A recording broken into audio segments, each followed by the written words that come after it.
Running on both promotional platforms. Hey, yo, YouTube. YouTube is up too. All right, so let's do this.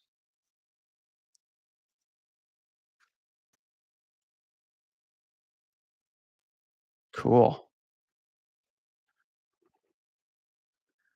All right, we're live on that one too as well. Sweet.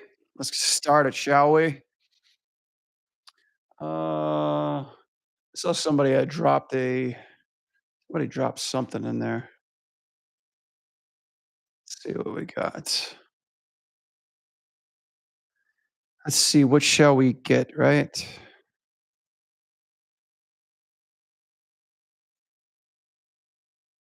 What is it? Shot feedback. I believe Jamie dropped one. Let's take a look at Jamie's. This is on the shot feedback that we've got already uh, for our Discord. Let's take a look. Ooh. Zoo, zoo, zoo, zoo.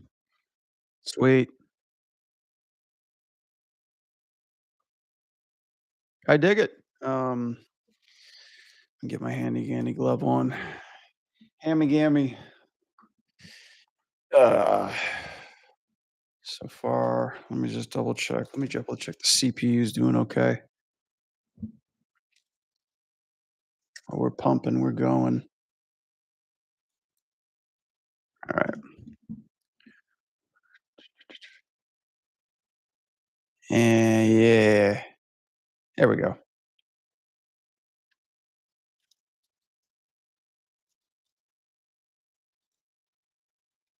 Sweet.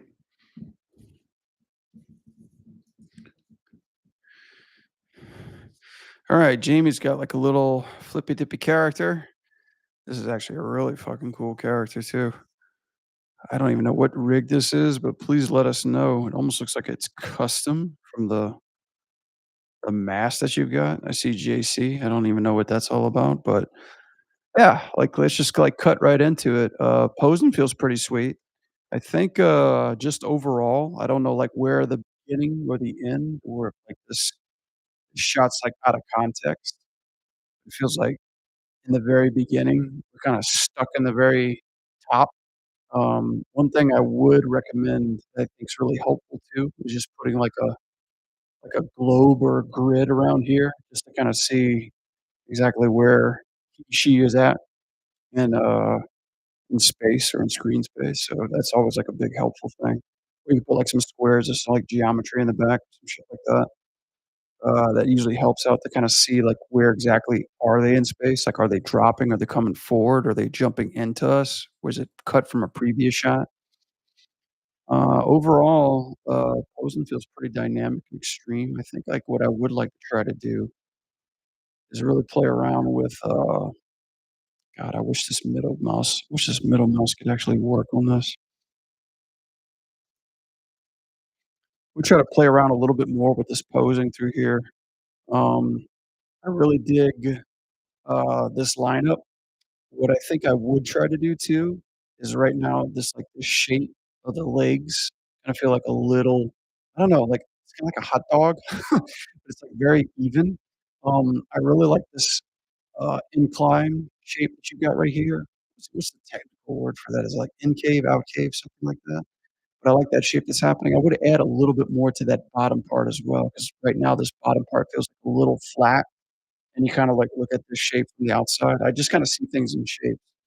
So what I would try to recommend is maybe just kind of adding a little bit more of that into a conclave. I think it's a conclave shape. I would add just a little bit more of that, just to kind of see if you can get a little bit more shape change. Instead of keeping it so centered too, I'd probably like maybe bring it off to the sides, so like one is favoring the other. You can still get like that nice little dynamic asymmetry that you're looking for. And I would say like this part, I wouldn't mind bringing it out just a little bit more, maybe making it something kind of a little bit more like that. Um, it's kind of cool what you've got here. I don't know exactly if this is armor or some shit like that, but I would like to see a little bit more of that extruded from over here, if that's a possibility. Like breaking up that shape and just not making it too soft, I think would help it out a lot. I would also watch out for these hand poses that you got. 'Cause right now what I'm seeing over there is I'm kinda seeing like, "Dunk," like the hand kinda feels like this. So it just kinda feels a little broken, a little too hard indentation right there. So really, like, think about, like, just maybe, maybe just, like, kinda straightening it up a little bit more, if that's a way to straighten out that top part right there to where, like, you can really, like, feel the unison between the hand and the forearm too. I think that would help out a lot. Same thing with this side too as well. I think, I'm still kinda reading that little bump shape right there, so it kinda feels like it's losing girth, throughout the hand. I think, like, you could bring it out just a little bit more, like, try to, like, at least expose some of the fingers back through here, and maybe, like, the pinky just to kinda make that round shape. It's kinda completing the hand over there too. Like, I just kinda feel that little whoop, whoop, that 2 bumps right there. So they feel just a little broken. I think we can push them just a little bit further. Opening pose is really cool. I would like to know, like, kinda like what's happening through here because this first 5 or 6 frames, it just kinda looks like he's suspended in air. So, like, what's really kinda happening? Is it kinda coming down in the frame? Are we going in the frame? Or are we just dropping? Are we suspended in air? Are we, like, hitting the apex of a jump or something like that? So, that would help out just a little bit. Oh, yeah, and as far as, like, this transition's going to, really, really love how you get from A to B through here.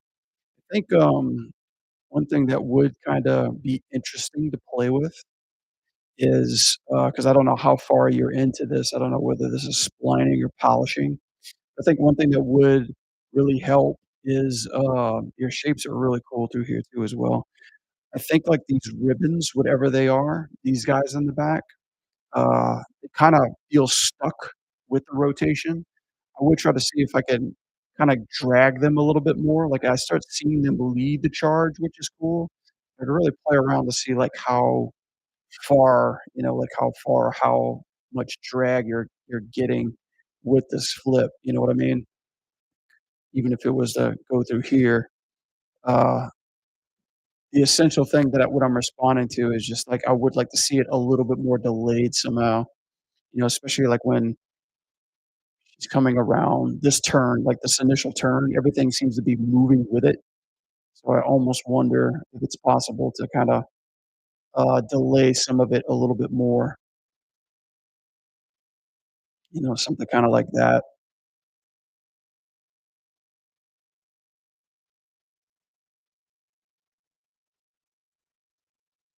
And even through here too, now that I'm kinda drawing it, I think what would be interesting is maybe something a little bit more like you're seeing the edge.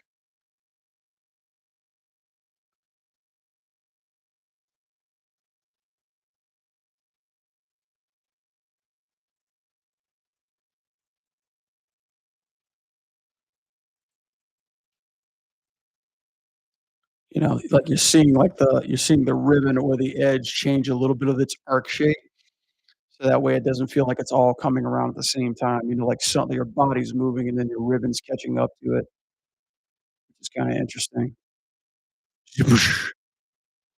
I think, the camera shake is a little wild in the beginning, but I think one thing I'm responding to is just how far forward she's coming into frame, like how far forward she's where he is in the frame before we cut away.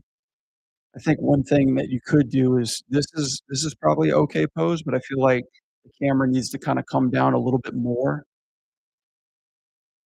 through this transition, uh, and pull back, as, like, we're getting this close. Like, I think I would love to see her a little bit more in frame this way with the legs kind of, like, out here, holding this body pose to where we still see everything kind of in frame. And then as this is happening, this, uh this is just too close between this frame and this frame offset because it really the thing that I would like to see is I would like to see kind of like a landing frame through here, uh, because, like, this impact frame to this feels, like, very one to one, and I would like to see something like a little bit more of a breakdown. We just need a little bit more frames to register it in, so through here, definitely think about pulling the camera back. You can still keep the character close, but try to see if there's something that you can make through here to where the character is either pulling their hand forward and moving their head back. Let's see, how do you land? Something kind of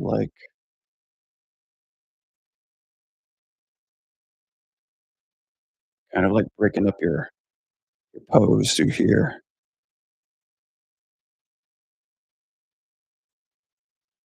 Like, especially through here too, like, I'm thinking something kinda like, you know, like, if there's a way to really get in,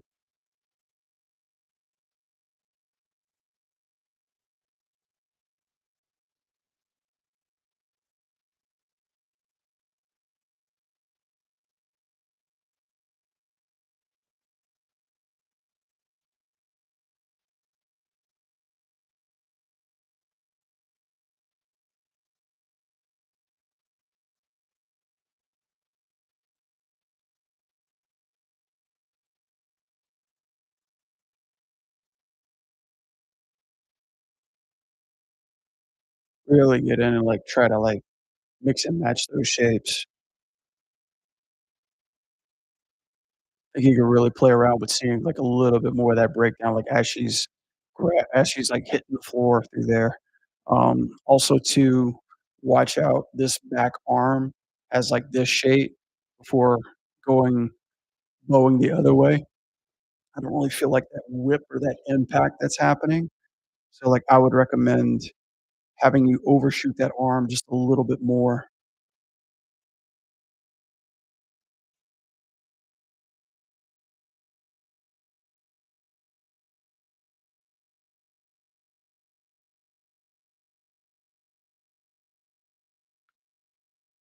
and then without breaking the shoulder too much, I'm trying to, like, find this line, like, this feels a little off to me.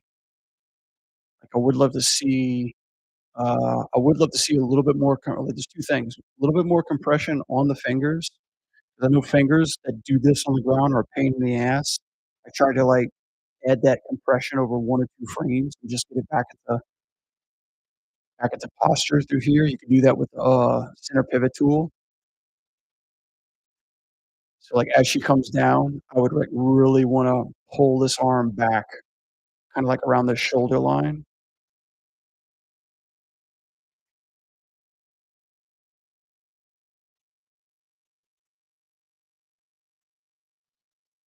something that kinda, like, hits as far back as her arm can go and have just a little bit of overshoot right here.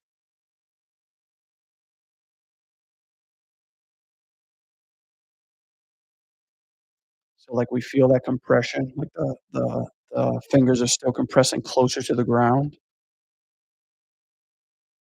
You see that bend in the arm a little bit more,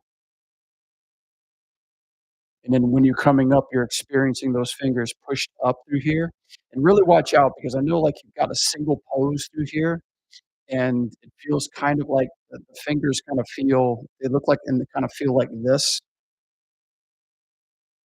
when they're on the ground, and really, like, what you wanna do is you wanna kinda have them kinda like that. You wanna kinda have them like, straight edge and, with their palms kinda, like, rotating down through here, so, like, the fingers are kinda more like this. Almost gonna think of like an anthill or something like that. That's kinda like the shape that you want to at least try to morph them in too.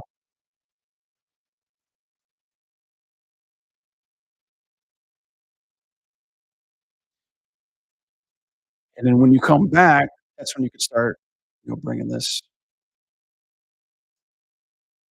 back arm forward. Like, I would at least try to, get, like, a nice little in between in there too as well. It's probably a little too far over to back end.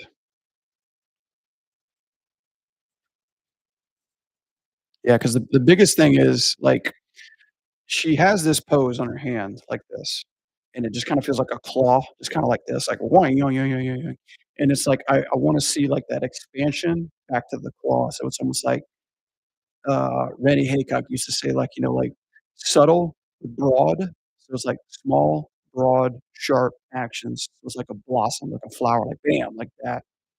So make sure to, like, I would say expand those fingers through here, and then when you get back down there, like, get it into that claw pose. I think, this claw pose could use just a little tweaking, just a little tweaking. This is really cool. This is really cool too. But think about, like, where the middle finger is usually, like, the longest finger, and when you do, like, stuff like that, it's usually, like, the middle finger sticks out the longest, or you can kinda curl it in like you've got already through here. But I would try to expand a little bit more on that too. Like, if you're gonna do, like, the curl in, I would just take the ring finger, get it more into position, and get the pinky a little bit more in that position too. But for this one, I like how it's kind of, like, expanded. Really, really try to see if you can get that middle finger out a little bit more this way. Keep these 2 together, and keep that pinky out a little bit more that way too. Like, I would say, like, try to sharpen these 2 together, kinda keep those 2 together and try that pose out a little bit. I think that's gonna help out a lot.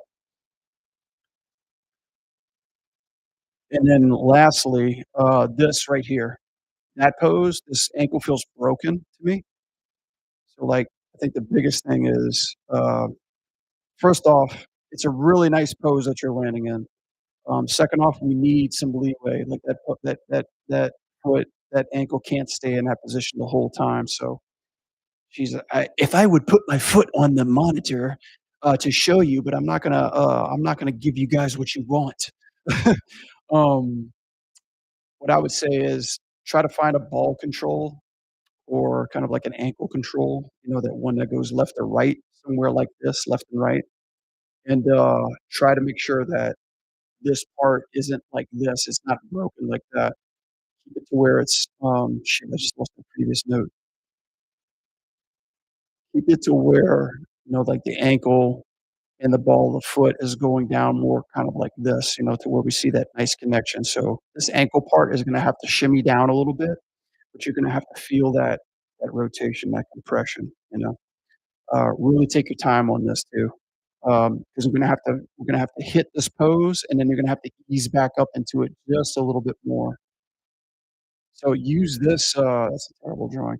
Use this little crystal, whatever it is, just kind of like as a lock on place, right? So you're down here, you're easing in, and then you're easing back out again. You need to have that mobility in the foot. I realize that she's hitting hard and she's like hitting that pose and that standard. What's up, Tifo? Love, love, love, love, love, love, love, love, love. I'm doing good. How are you? Um, but yeah, just at least it's a solid pose, which I think is great. But I think what we need is just a little bit more recoil. You could do that too with the legs, the knees. If you have like shapers, yes, Sunday service, a little feedback for everybody. Uh, but yeah, we need a little shimmy, a little kneecap, little ankle stuff, a little bit of. I see a twitch in the ear right there too. I just noticed this. Ears twitching right there. So I don't know if that's a. I don't know if we want to make it organic or not. Yeah, uh, but I would just pick or choose your poison, Jamie. Either this is a hardcore mask, has a little bit made of rubber, or it's organic. But yeah, just make sure you know what you're doing around there. This is interesting with the spikes too. I almost wonder if it's possible to take uh, these armor plates and put them up a little bit, like almost like kind of stick them out, give them a little bit more. If you could rotate that shoulder up a little bit more instead of having them directly towards camera. Because I love how you got your spike out here, your spike out here. Watch and make sure it's not going through that ground. If you could pull this up somehow a little bit more, that would be super sick. where it's kinda like that. Same thing over here too. Pointing this spike up a little bit more, still keeping those nice lines that you got, but, like, really, really, really breaking the silhouette of this character, keeping these guys hot. I think that's what really, really sells the shot, you know? And the last thing too, I would really hold on these belts, these ribbons. This is fucking dope.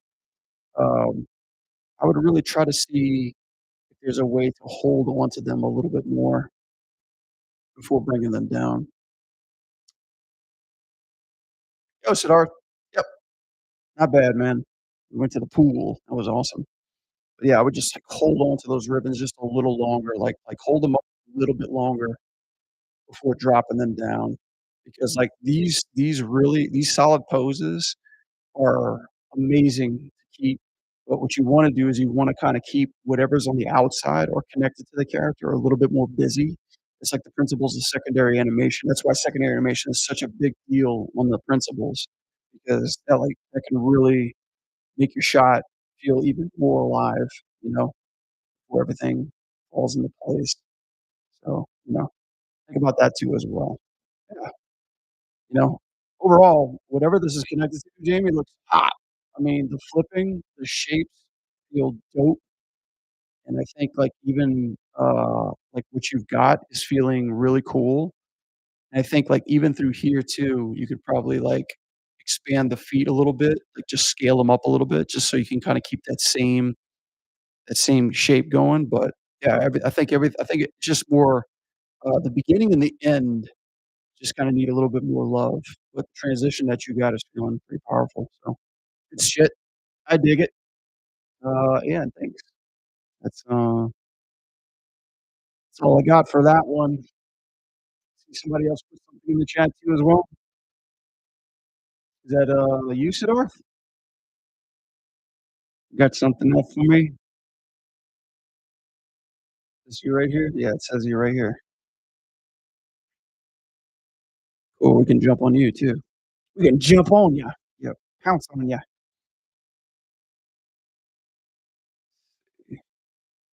Jump on it. Jump on it. Alright, let me take a break and clear my throat. I don't even know when I started this. Hopefully, the chat's doing good, huh? You guys doing alright? You hear me okay? Audio check, check 1, 2, 2. Everything going good? Think our computer problemo days are finally over. We're on.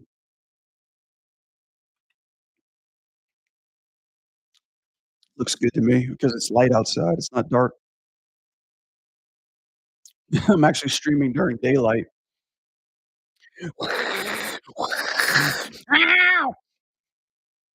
I'm going against my code, but, yeah, I guess let's just go ahead and see this one. Siddharth's got a shot. Take a look too. Ooh, damn, why everybody hating on Lisa, man? What did she ever do to you? Got a 3-hit combo? Cool. Well, if you subscribe to my channel, you don't have to worry about ads, ad-free.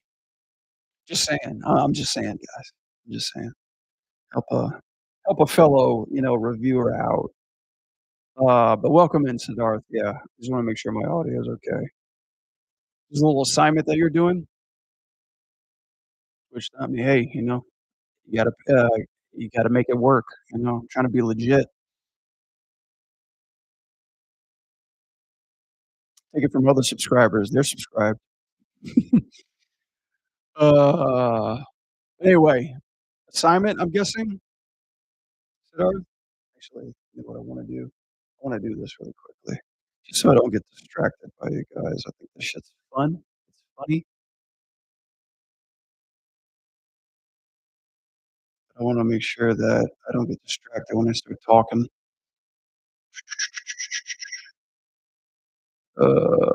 Actions. I'm just gonna digest this a little bit while I take a look.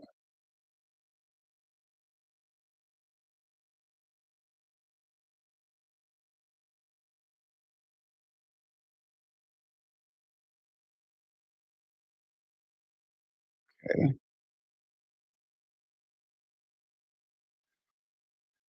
Yeah, you know what? I just started doing it, Tifo. I just started doing it. I'm calling it the Sunday service. Yeah, and just like I'm just gonna review a couple shots, just start animating a little bit, but yeah, like for me, it's just, something to kinda give back a little bit. There we go. Yeah. Because we've all got work schedules and shit like that, but, um, you could only go so much with written notes and drawovers and stuff, so I might not actually be teaching too. I might be, like, live streaming a lot more this next season, so we'll see how it goes. Innings really kicking your ass, you can't get the falling right. Yeah. I mean, Lisa's getting her ass kicked, literally. I love how when everybody's talking about their shot, they actually, like, plug in an analogy word in there too, kinda make it feel like like they're not they're not actually trying to make a pun, but it just kinda comes out of them. Like, "This shot is smashing," or just like, "I can't quite, like, put my fist on it," or something like that. That one sounded weird. It's like, just like it's impact or it's kicking my ass, that's funny. It's good because always we're on it going to bed. I know, right? I'm trying to, like, see if I could do Sundays at mid-time my time, so, like, 12 my time, but, I like to sleep in late on Sunday. Usually Sundays, I don't even talk to anybody, really. I disconnect from everything. Okay, so let me get to it. Let's see. Yeah, so far, looking cool, dude. You got a lot of impacts through here. You got, like, some nice camera shake. Really watch what's happening through here. So, very first one, I love this first hit. Feels great. I think what you can do, though, to kinda help right now, she doesn't really feel like she's looking at Iron Girl right now, so I think, like, maybe tilting the head down just a little bit can help just to kinda see the size difference between each character. 'Cause right now, she almost kinda looks like she's looking past Iron Girl, so I would just start there. Let's see. Really think about because right now, this giant movement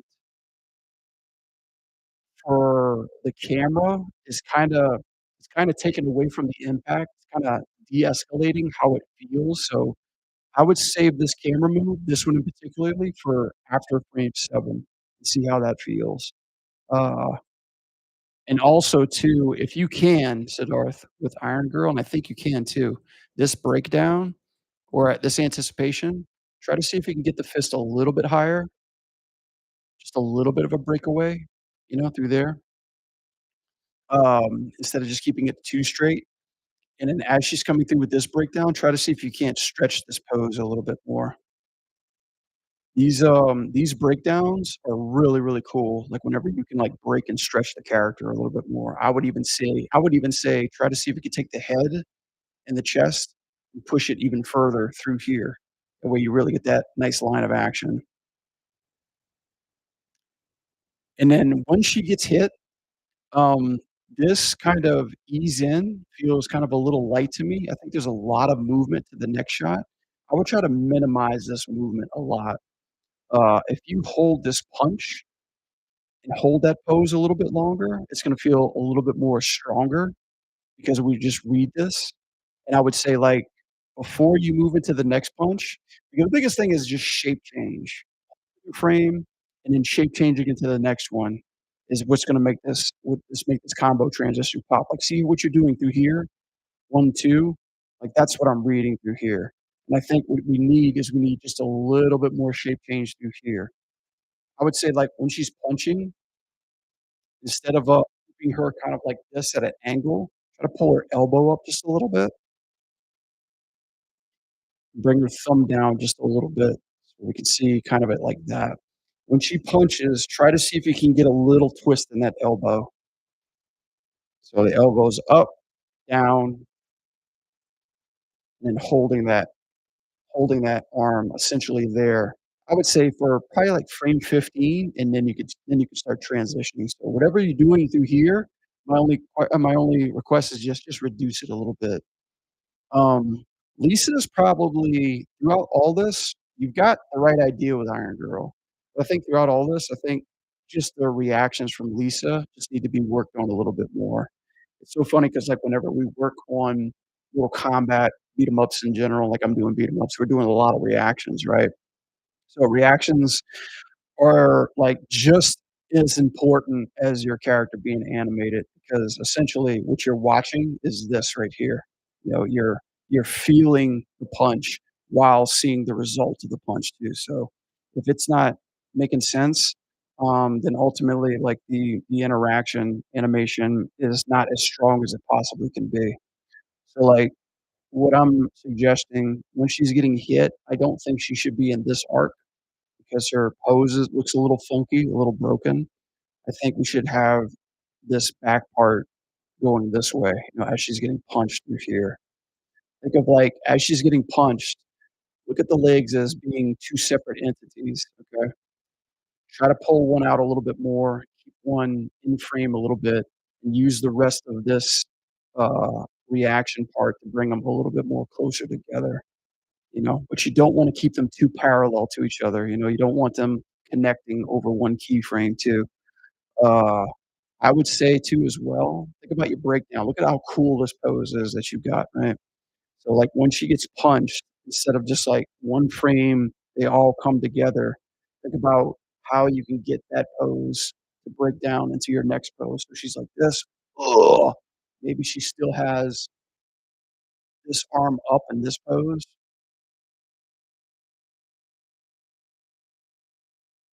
and then through your breakdown, the arm comes back like this, right? So she's getting hit, boom, bam, like that, and we see that arm coming out this way. Really watch out too how far these arms are coming back. These almost look a little bit broken to me. I think you can get the same kind of reaction. But what I would do is I would just give this a more of a 90-degree type of look with this left arm, and then the back arm, you could separate it just a little bit by pushing the fingers and the hands out that way, but really watch how far back they're coming up. Normally, when I see a pose like this, I think about somebody getting arrested and 2 cops are on each side of the person and, like, lifting them up as they're carrying them off, you know? Like, that just feels like you're almost breaking the arms. But really, what you want is just all the energy and all the shape language becoming on this impact through here. So, like, you really, really wanna feel that energy being connected.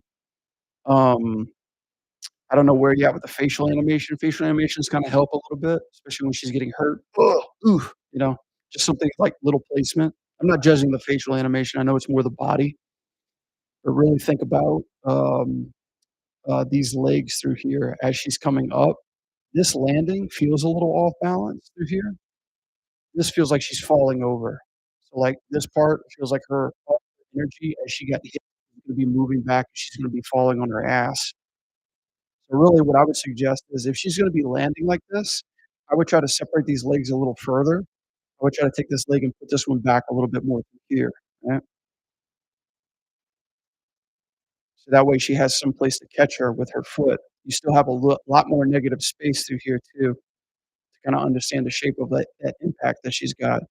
So you know, think about kinda how she's landing through here. It's not like she's going up and back, it's more like she's taking a step back as she's getting punched. This is cool through here. I would say this is kinda interesting because when I see this punch, I feel the impact should go straight this way, right? Like, that way, but then she goes up this way. So this one kinda feels a little disconnected. I would say, like, for as fast and as quick as she's punching, I'm, like, literally expecting her body to be going like that, like, literally landing here, but she's kinda going upwards, almost like an uppercut. So I'm almost curious, especially when you got her approaching punch like this, like, kind of like underneath. I'm almost curious if we could possibly tweak this fist kind of like that, like she's coming upwards and pushing her body up that way, because that would make a hell of a lot more sense. And not just that, but you're already breaking up the process. Straight punch kinda like a haymaker, like almost like a half uppercut haymaker, straight punch, and then a shoryuken, you know? So I think that would actually work pretty good. Um, and watch Lisa through here, she feels like she's suspended through here, and I think what you're trying to do is I think you're trying to make a chain to where she, like, getting knocked up in the air, and then as she's falling, Iron Girl's catching her with a return punch. So I would just say bring her a little bit more higher in the air, right?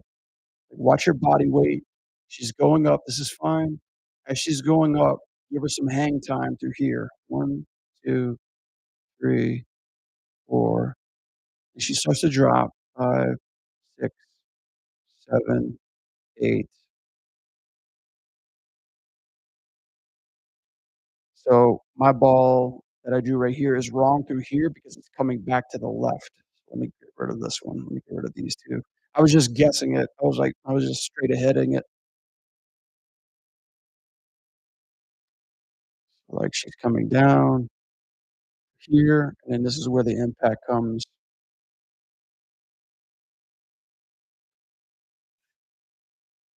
I think you could probably bring this a little bit earlier because now that I'm looking at kinda like where the weight is at, I think maybe we can take everything because 'cause you're doing that move again with the camera earlier than before the punch. So, like, this quick movement is kinda what's catching my eye. She's kinda suspended and the camera's kinda moving really quickly. So, like, what you wanna do is you wanna make sure that once she's getting impacted, that camera moves a little bit more, right? You wanna feel that "oof." So it's coming a little. See, like, this shake is coming way too late. So there's a lot of disconnects through here that you wanna just kinda add up. So just make sure I would say 3 things. Make sure her weight is clearly read coming up and down. Make sure that the camera big action only happens on the moment of impact, and let's try to make this attack just a frame or 2 earlier, okay? This last part, I think the camera's getting away from us because 'cause I'm having a hard time kinda registering the Shoryuken until after the process. I feel like the camera we cut off the characters down here, and then we definitely cut off the characters up here too. So the camera is kinda we need to kinda address the camera when it's going up and down. I would say, let's keep the camera down here and start to raise it, I would say, around 40, so keep the camera low. Camera low is here, so, like, let's just say, like, we're framing her around here, and then the next frame, we can start moving the camera up, you can start pedestaling the camera up. I don't even know that's how you say pedestal, pedestal up. And don't cut her off, just keep moving the camera up. Camera goes up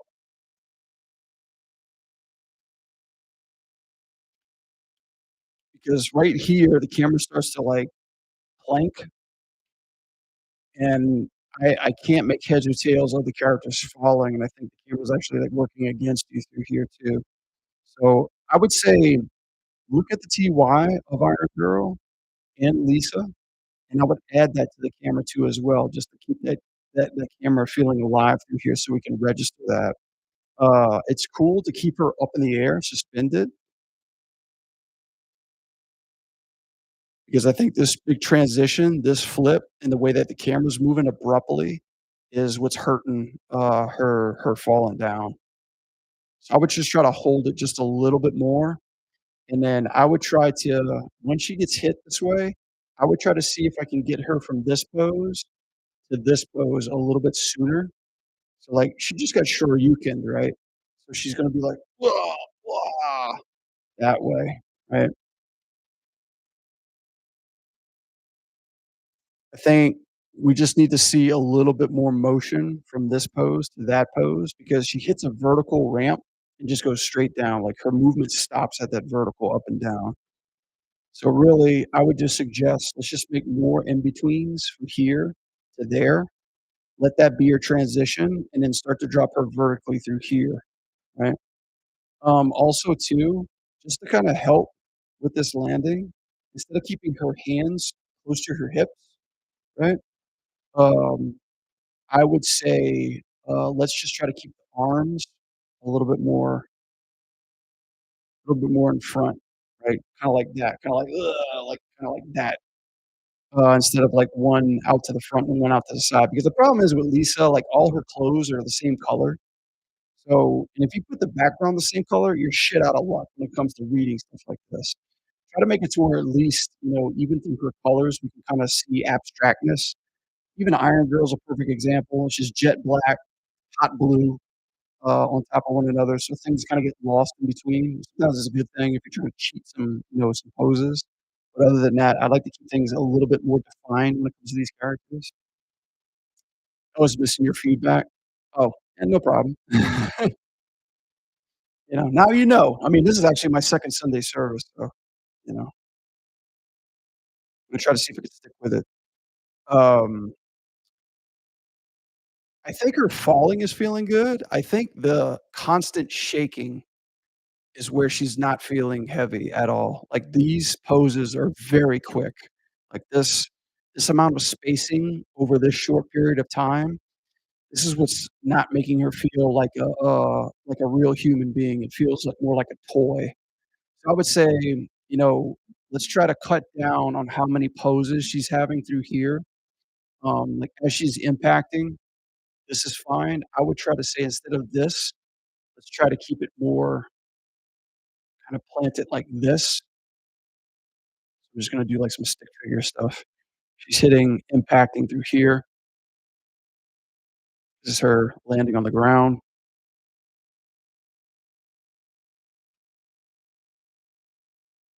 Sorry, man, it's nice to hear you give feedback like in class. Oh, cool. Oh, thank you. Yeah, I miss you guys. I miss my students. Like, I'm recently, I've been having classes where, like, like, my students don't really ask questions or don't seem to be too engaged, so it's nice to get feedback on myself too as well. I forgot what that felt like. Whatever. Anyway, thank you. Um, so yeah, through here, impact number 1, and really see, like, the amount of space from here to here is pretty big. So just what and then, like, the amount of space from here to here is pretty big too. So the bigger the space over one keyframe makes the character feel light. And really, and kinda what I like to teach in my class too, the torso, the human body, this is the most, this part of the body weighs the most on a character. So the torso is kinda like the heaviest sandbag on a character. So this one needs to be treated, like, with a less spacing and more timing. But the arms and the legs, you can kinda get away with that. But really, when it comes to the torso, the faster you move this thing, like, the lighter the character is gonna feel. So really watch out how much space that you've got in between these guys, okay? I would just say, like, okay, your rebound is probably gonna be here. I'd just say, like, keep it up, here's, like, another I'm just, like, doing this, like, really quick. So here's the head. Head comes off the ground. Head probably overshoots a little bit.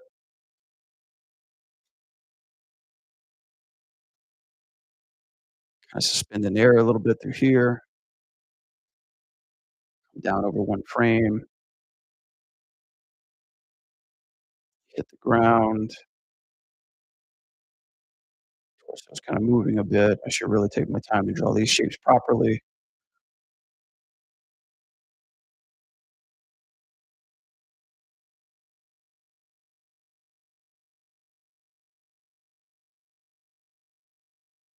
Oh, that's it.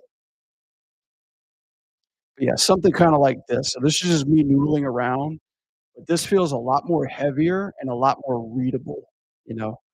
So just be careful.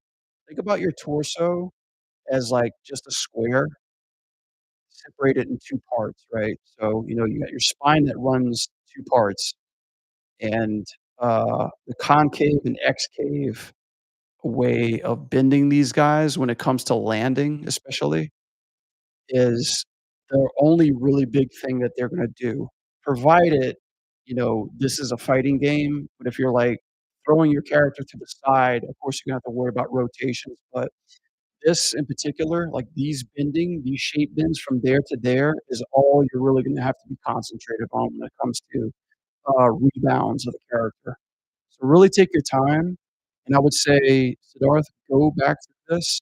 You're probably gonna have to add a couple more frames at the end, just to register her settling, but really watch the spacing through here. I think, like, her falling is feeling fine, provided you fix the camera a little bit more just to kinda show, just to kind of feel the characters going up and down because they're coming down way too soon. But yeah, Lisa, I think she just needs a little bit more, love in the landing department. But Iron Girl's feeling good though, man. I'm really digging the uppercut that you've got. I would like to try this is just me talking. I would like to try to see if because since the camera is shooting up so far, I'm not registering her going from this punch to an uppercut.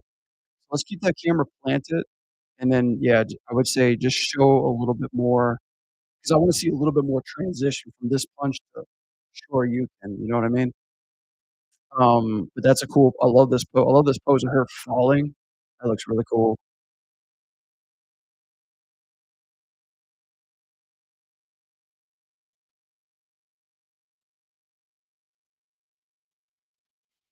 Yeah.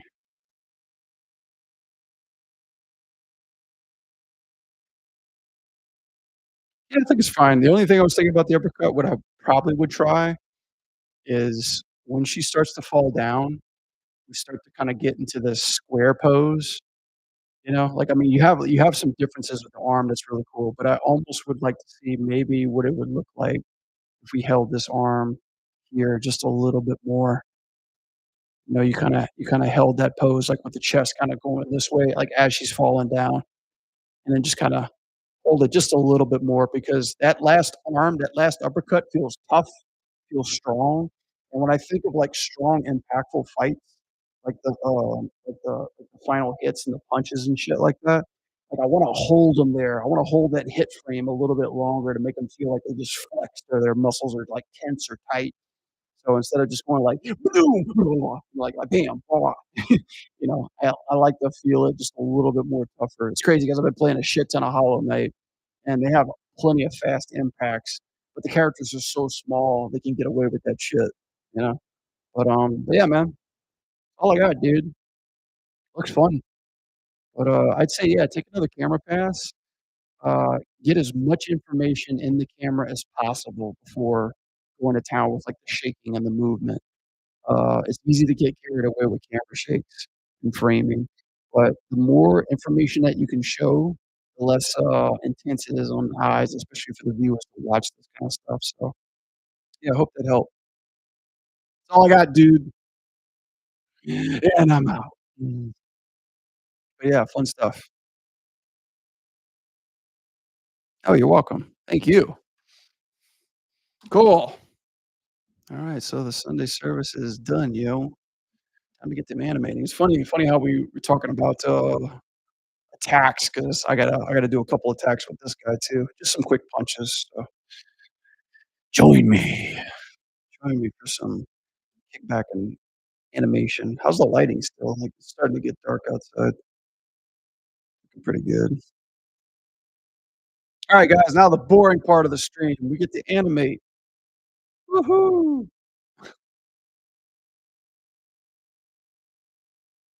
It's when I start to see my numbers plummet.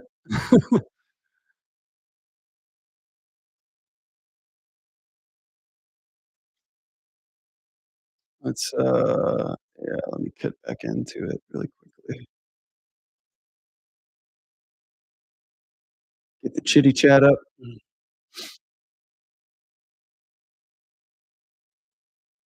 Let's see, what else do I got through here?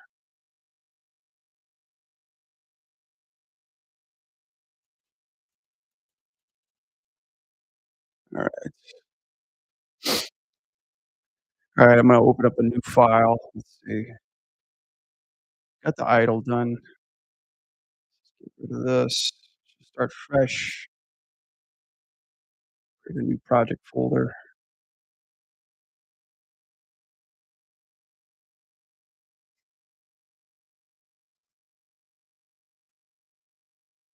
Oh, yeah, no problem. You can show me full version of it. Fortunately, I'm gonna have to just, like, jump back into my animation though, but we could always do it for another time.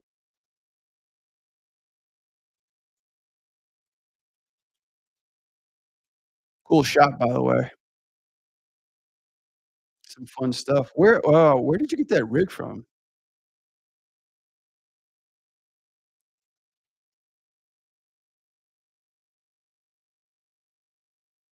Thank you. Thank you, streamer bot. Oh, this is your stuff all together. Nice. This is also a Kill Figan shot? I mean, I'm sorry, rig. Nice. Very cool. It's very, very snappy, quick, solid posing.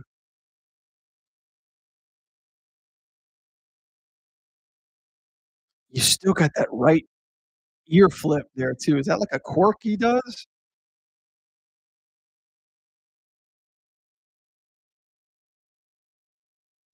I like the reaction on this guy. I would really make this reaction pop. Like, see how he goes, like, to this breakdown through here?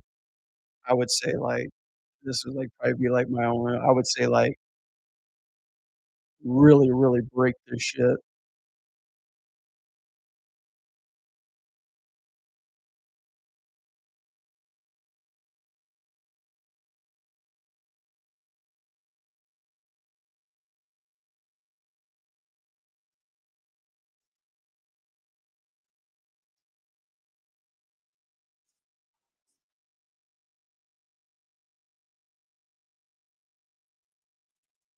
you know? Like, when, like, he's like, "Wha blah," like, comes back up, even in this pose too. Like, you see how similar, like, this stance is from here to here? It's almost like his arms just go from here to here really quick. Like, think about your pose change from here to here. You could just have something that's like,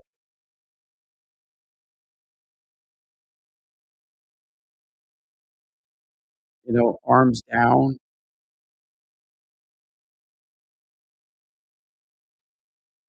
and then go straight into that again, so, like, where it's just like, like, "Wha wha wha," I think you could really play around with this whole moment right here. 'Cause, I mean, you got it for every other shot, you might as well just keep it up. This is cool. Nice.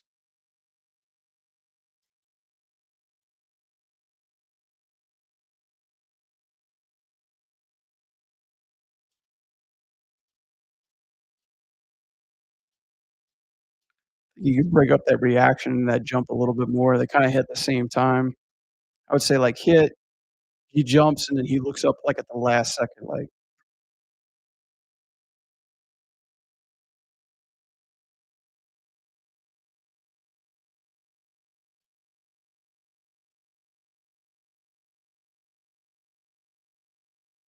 "Cool." You could put, like, a big, like, "Pow!" Something like that in the background. Or you could just do like a fade or something like that, just something that goes, like, through here.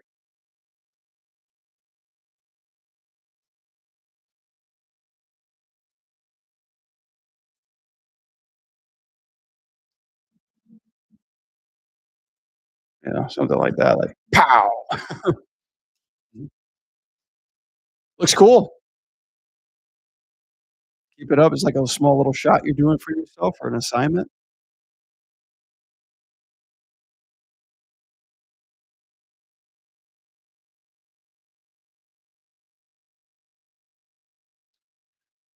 Doo doo doo.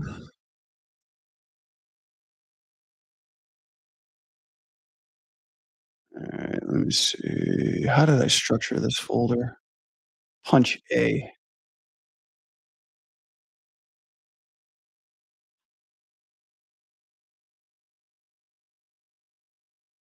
Nice. Good luck. Yeah, you're already off to a great start. It's actually a really cool rig. I might have to try that sometime when I'm done with, like, my 3,000 other projects. Uh, Yeah, let me change it to punch. I'm gonna, like, I'm gonna lose it when I'm not gonna, name these properly. Punch A. Okay.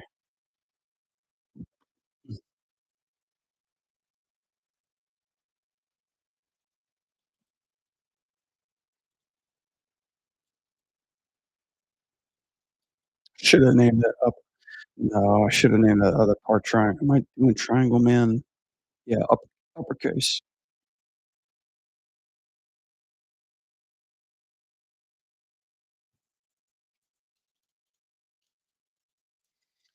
Probably gonna get a sweat. I'm gonna, like, sweat this one out so bad. Okay, cool. So, give me 1 second, guys. I'm just adjusting some stuff over here. That's cool. Sunday service stream lives on. Hey, you're welcome. Thank you, Jamer, for putting that up there. I didn't want you to, feel like nobody was looking on the Discord. I'm looking. I'm always watching. Just I'd rather, like, have, like, a nice live stream so I can, like, give proper feedback, you know? But if I'm, like, super busy, I'll try to, like, toss a couple of notes in. But, yeah, thanks for submitting. Try to get the Discord, keep it alive a little bit, bring it back from the dead. We're slowly getting there, guys. Doom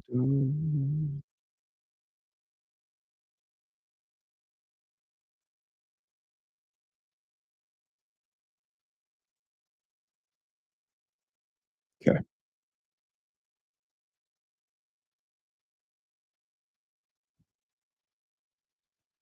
Alrighty then. Let's get to work. Just gonna do a quick jab.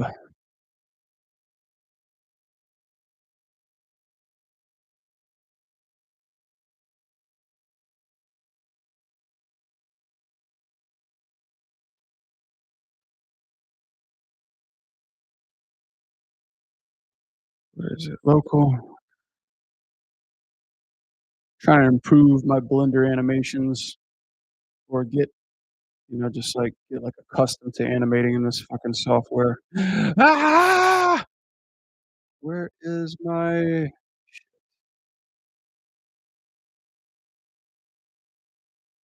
active tools? Okay. Fuck. See, already having problems.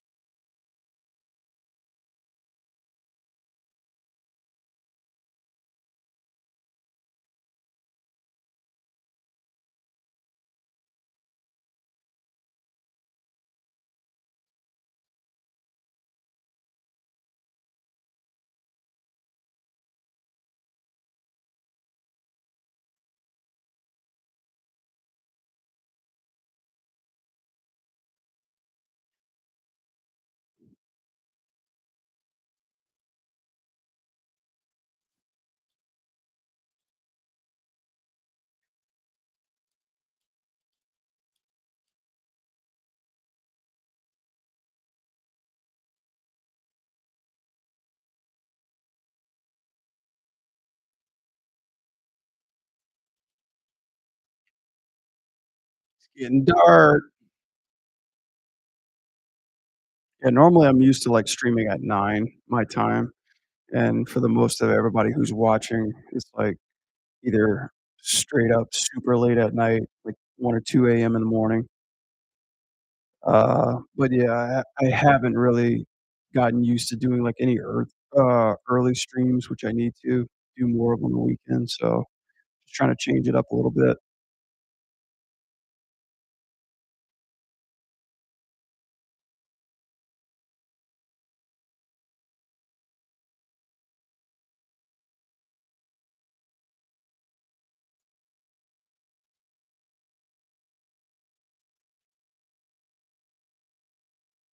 Oh, yeah, that's right, let me hit all keys because Blender likes to be mischievous.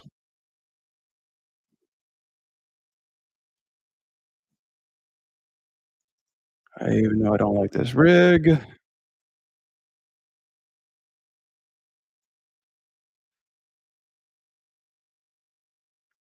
Oh my god, I hate the way it turns like that too.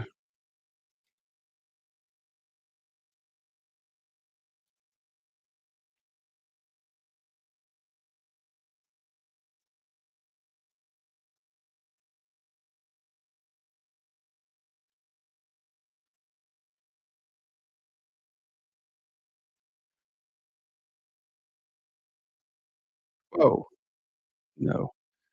Keep it see. Yeah, I actually found out how to rip off a panel, undock a panel and move it over to my other screen, so I got the graph editor, which I'm still not familiar with, over in my double wide.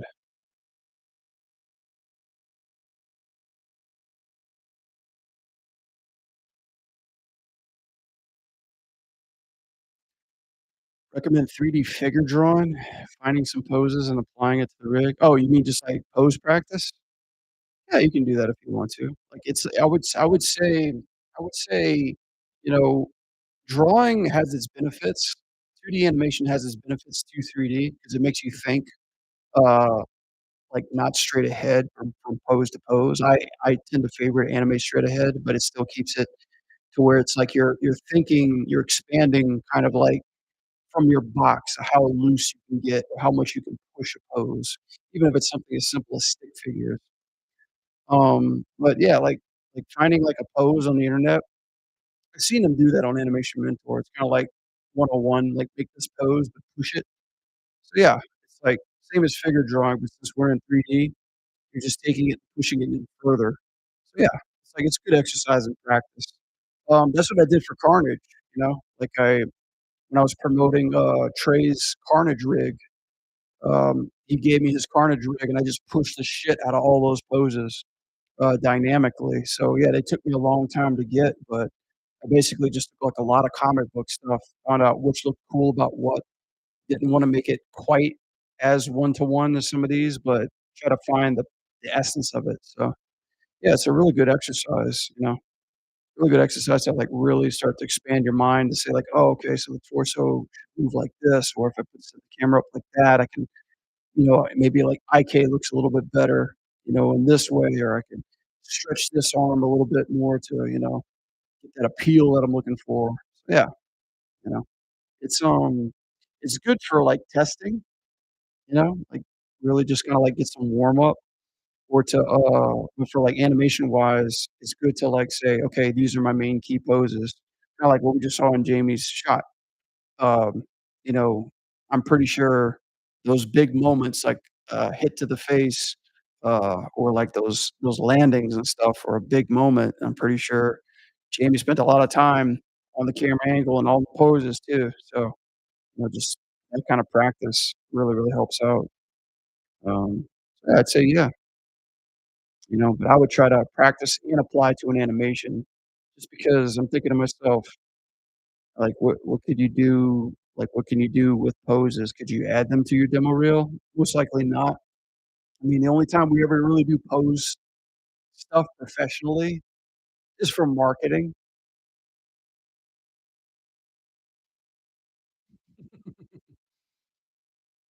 I'm sure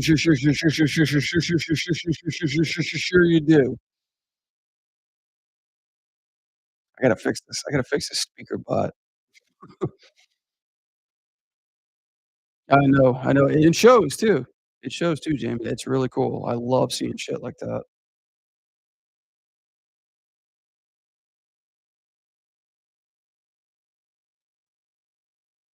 Yeah, keep practicing. Like, just like what I'm doing right now. I suck at Blender. I still suck at Blender, but I gotta do that slow burn to get it, you know? Mm, yeah. Yeah, I still feel like my poses can be a lot stronger too. And I say that, like, trying to be trying to be all sincere because I think I took a Anim Squad class with one of my mentors, Malcolm Pierce, and his whole class was centered around posing and storytelling, how much we can push it. Um, and it was, like, crazy just talk about it, uh, just posing in general. Like, he was, he was a big, big advocate for, like, sculptures. I forgot the name of this one artist he kept referencing. It was like this, let me see if I can find it really quickly.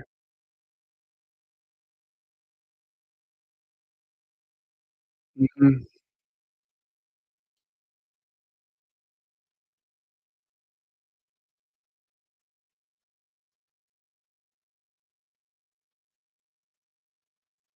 God, I wish I remember this guy's name, but, like, I got, like, 2 boses I got 2 books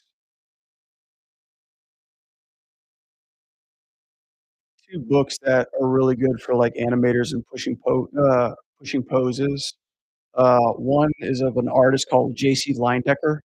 Let me grab it really quick, I'll show you guys.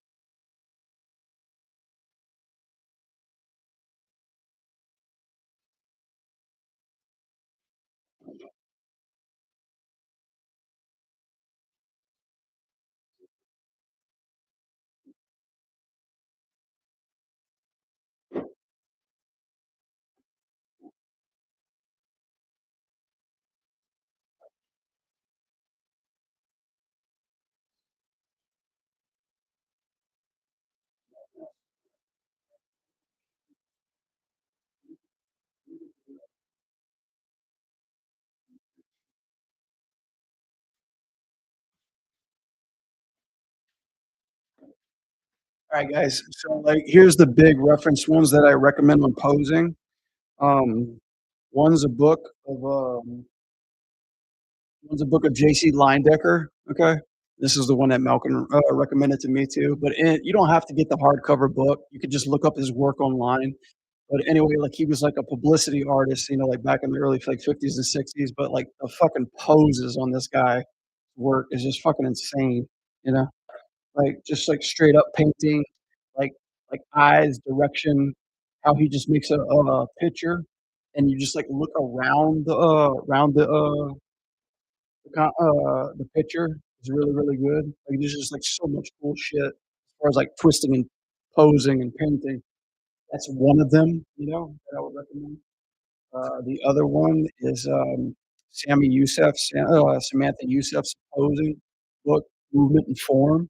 It talks about, like, the energy line, her theory working at Disney for, like, 10 years, and basic structure and how, like, moving and pushing and sculpting a pose, really benefits in the energy and where, you're looking at. I gotta be careful showing this on stream because there's a lot of nudity. There's a lot of naked chicks in here.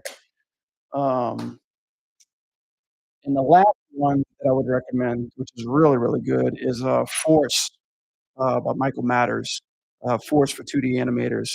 This is basically like how you draw a pose, but push the shit out of it, you know, with curves, and, bends and stuff like that, so, yeah. Those are the 3 I would recommend.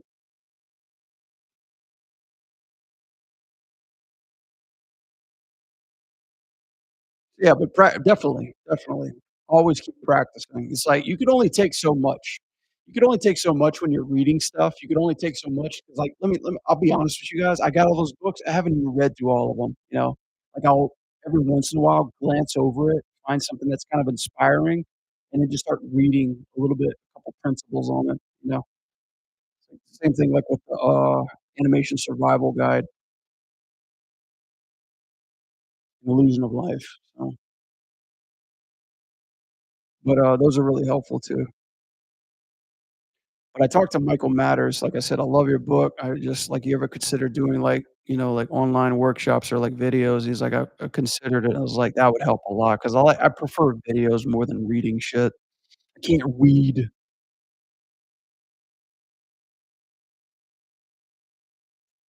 Damn, hats off to you. I remember I used to work with a guy named Daniel Klug, and he would be quoting me the book, like, page number, like a fucking nerd, dude. Like, he was an animation prophet. That dude was insane. He's like, "Oh, yeah, the hit reaction, page 35." Chapter 2. I'm like, "What?" Trying to make us all look bad.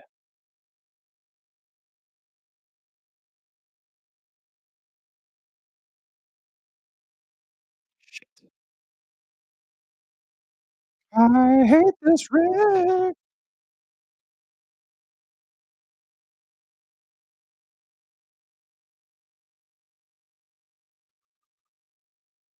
Yeah, I'm not saying his work's bad. I'm just saying he just fucking memorized the book, you know? It's pretty nerdy to me. It's like that's flexing too hard,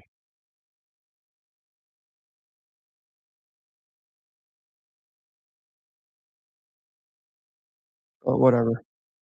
He's way better than me. So what the fuck do I know? Yep, yep. Mr. Klug. I think he's at Valve right now. I haven't talked to that guy in, like, forever. Yeah, he was one of my mentors at, Anim Squad. Yeah, he's very good at, like, pose transitions. That's what I learned in his class.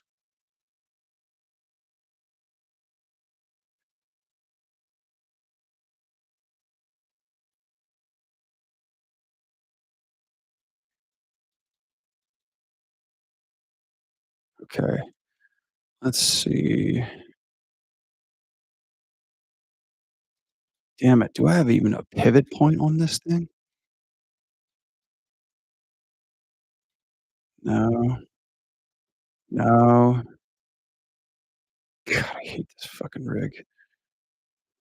See if I'm missing something here.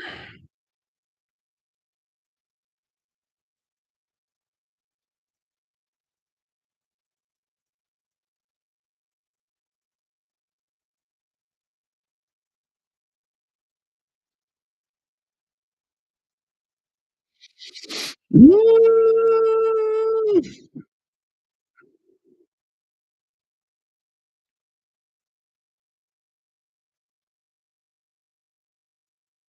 Not don't quite know how to yeah, I don't quite know how to do these things should come with a fucking toe rotation, do they? Auto stretch, fix roll, pinning. Oh god, how the fuck do I do this in Blender? Let's see if there's any information.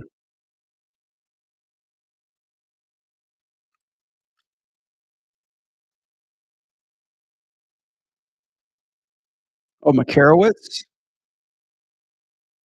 I hated taking this class. I hate taking teachers tell ya, "Feel, bro, feel what?" What?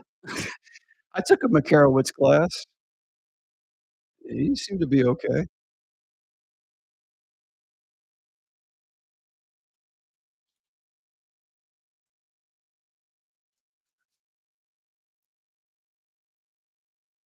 To like one of those, like, feel what the character's thinking, like, animate from the heart type of shit. Apparently, I haven't graduated to be a sage yet, but it's like that's the first thing I've ever learned about animation.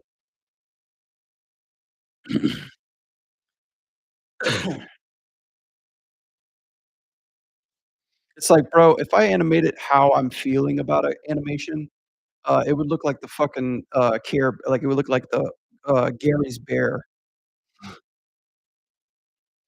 None of that shit would ever be completed. It wouldn't be polished. It's like, there's a lot of stages that go into animation, if you haven't heard.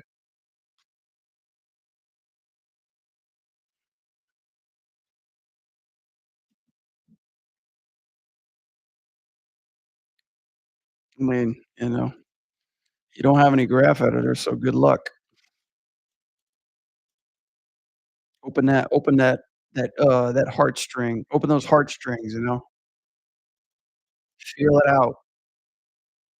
I mean, it's kinda it's kinda controversial, but, I mean, when you look at, all that old school animation, as beautiful as it is and as solid drawings as they are, they're all, like, really smooth. Like,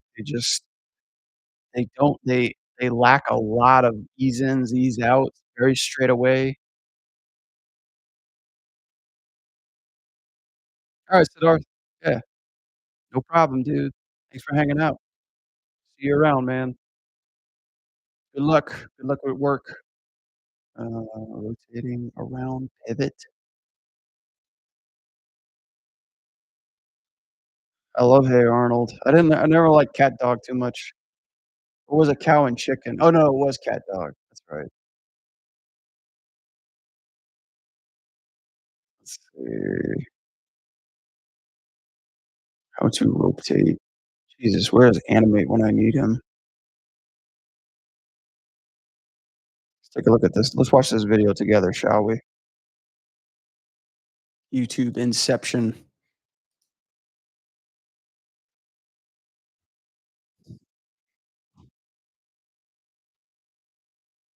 Yay!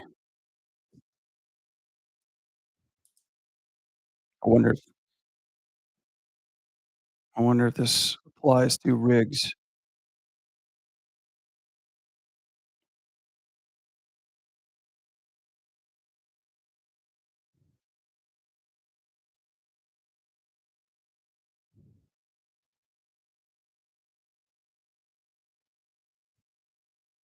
Mhm,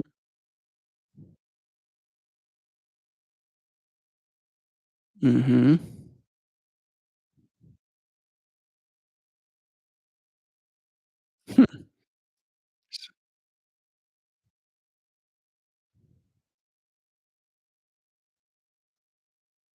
But do you select the thing first? Let's try that. So shit, I don't even know how to bring a square into the scene.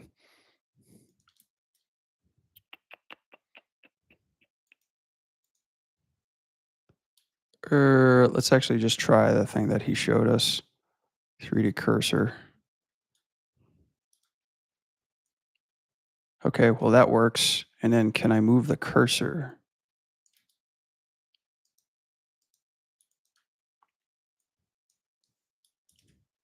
I think it was this, right? Ah, yes, it was this. Okay, cool. So let's do this.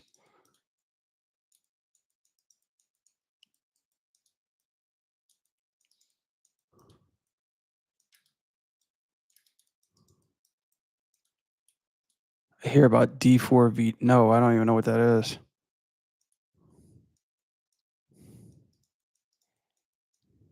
But that's I'm guessing that sounds like a case. All right, I think this might work. Let's try this, guys. Oops. Oh, no, no, no, no, no, no. Go back, go back, go back, go back, go back. Can I mm, can't undo the pivot. Unfortunate latte.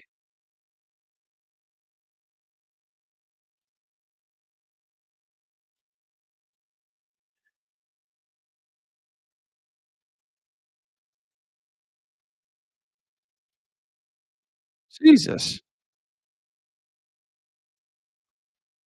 Uh, well, okay. Officer?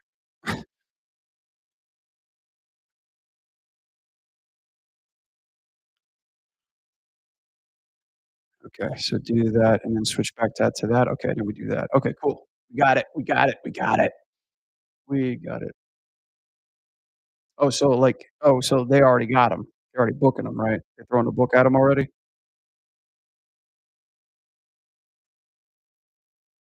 I don't know. I don't keep up with hip hop or any of that stuff, so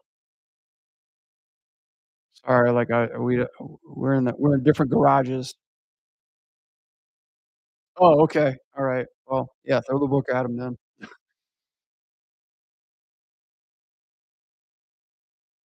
That's insane. Okay, got that. Let me fix this.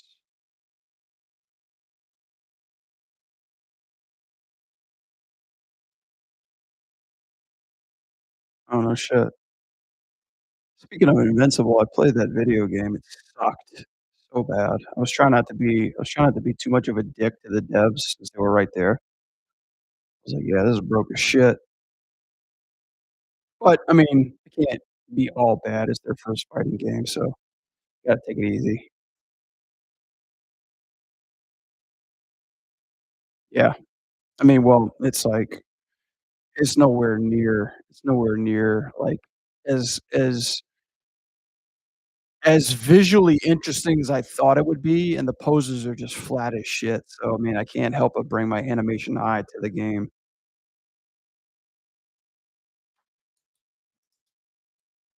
It's like nothing of it really, like, inspires me to say, like, "Yeah, this is gonna be awesome."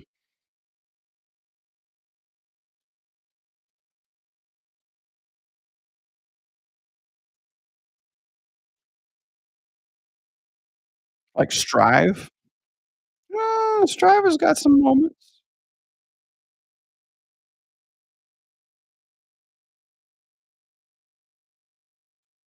I'm saying Strive's a perfect game too. I really love DNF Duel. I don't know what the fuck happened to that game, though.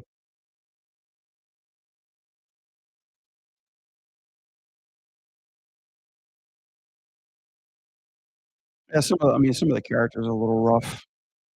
Don't get me wrong, like, that whole style was such a breakthrough for 3D, and it's like, I love studios that just, like, try to, like, stick to what they're known for, but enhance, and experiment with new ways, you know? Instead of other studios that just like to stick with what they fucking know and don't try anything different at all. They're just like, "Here's the same shit, except paint it green." You know? It's like giving it like, I bought you a bike, I took the bike back, and I just painted it red, and I gave it back to you, and I'm like, "Hey, this is new."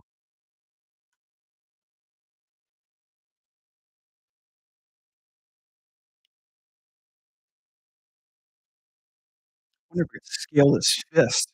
Alright, punches in. Let me try to get rid of that. I've been spending way too long on this.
Oh, shit. This fucking Axes shit.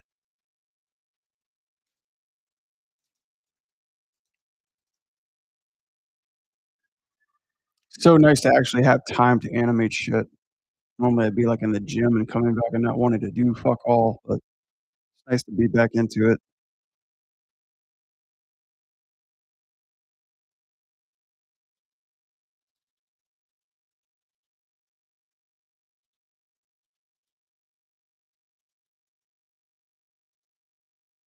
Okay.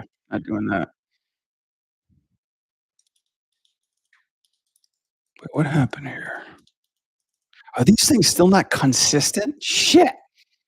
Ugh. Fuck Blender.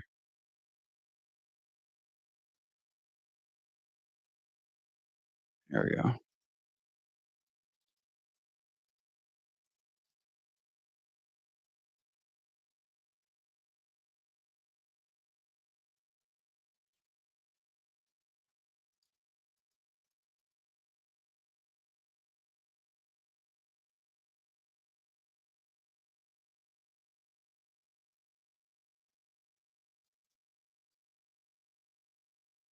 Oops, go back.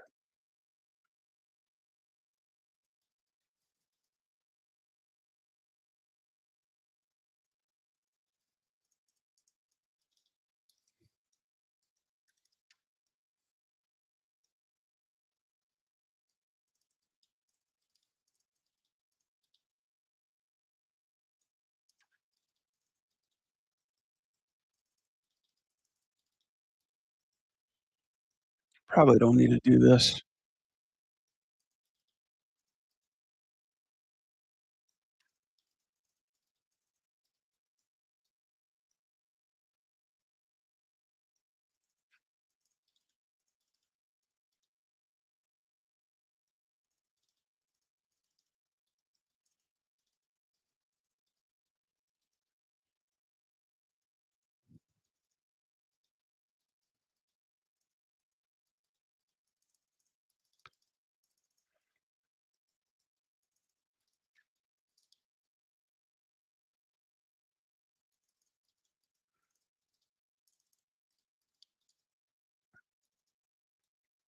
Don't like that. Let's fix up that arm a little bit.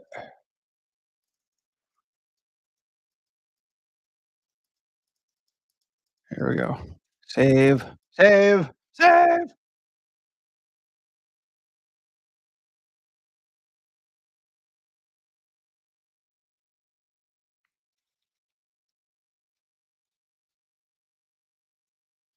Try grabbing these guys really quickly. See if I can't get something for free. Fuck.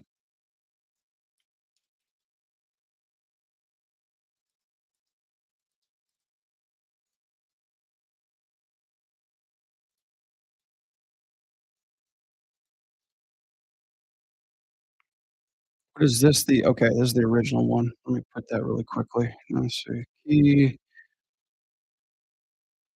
frame,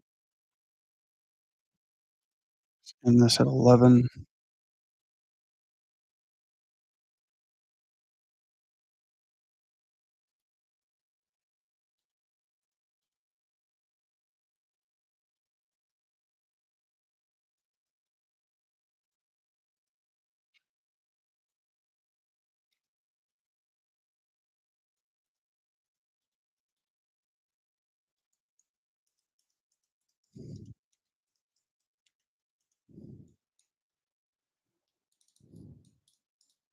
Why is it selecting the other one? Okay, there we go.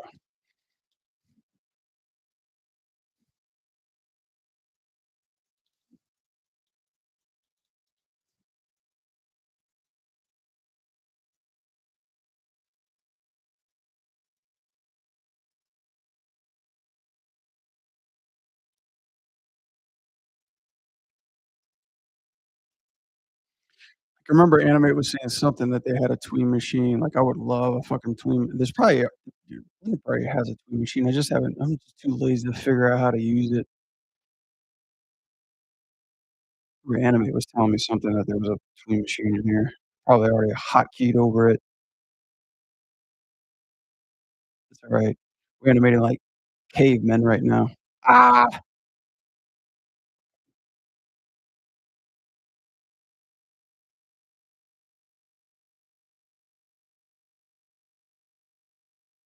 You Mm. It's on both sides? No, it's not. It's not the same.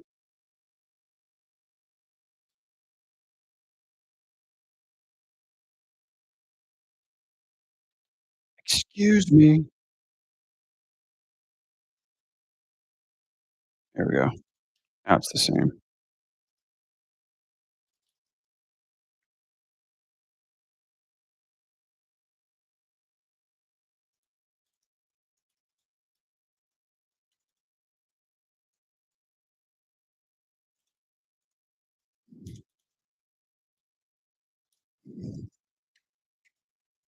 Are you serious? Fuck. Shit.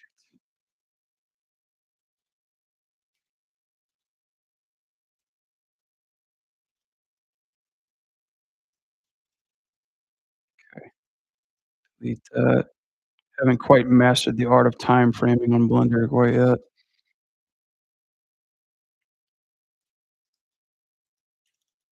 Seriously, who would want to?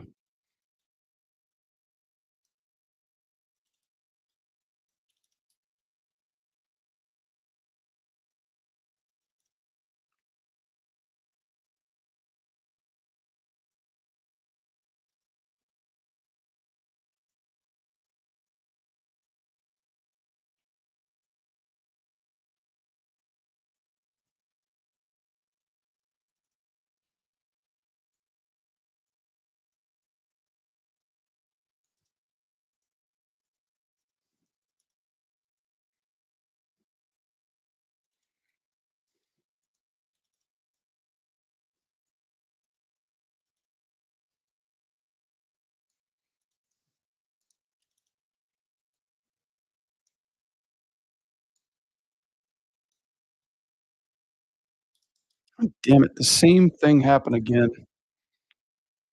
I mean, it's probably just the way that I'm keyframing back and forth, but there we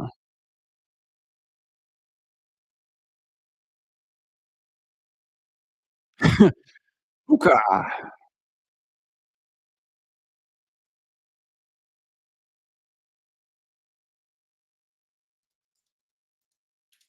think I just wanna keep that one.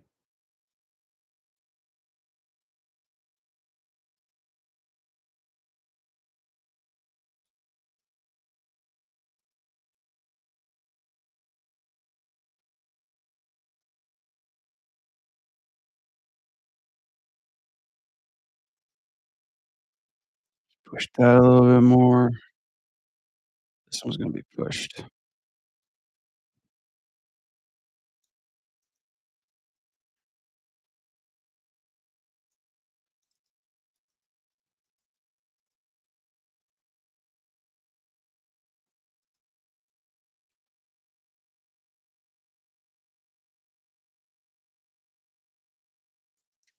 Push this up a little bit more.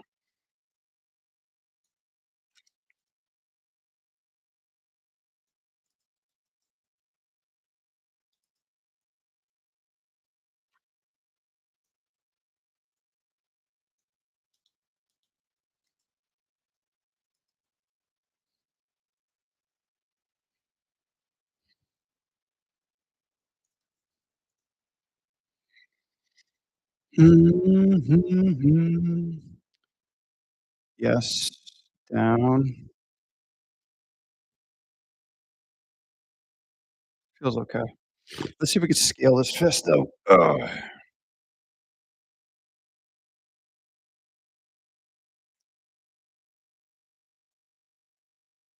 Alrighty then. Yes, we can. Yes, yes, yes, yes. Oh, but I didn't do it properly. Right. Uh, scale. Okay, I think, Blender still calls this shit scale.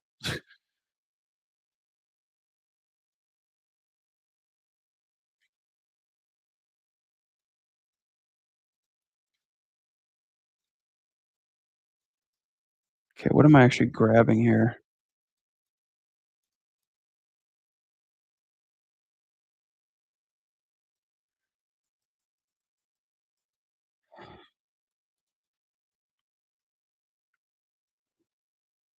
Okay,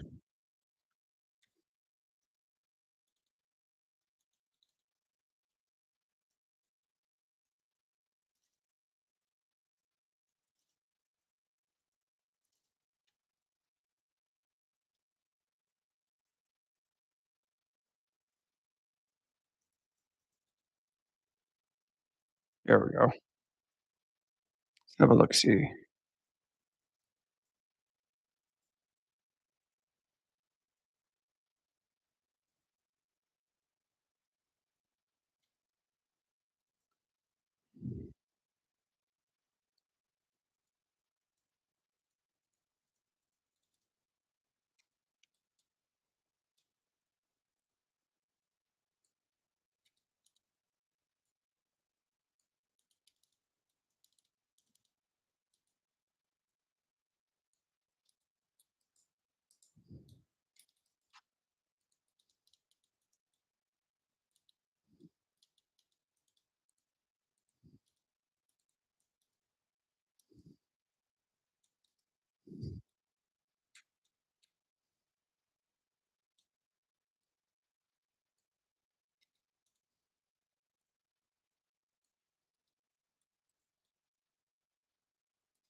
We just have to play this in game just to see how it feels. Let me save that.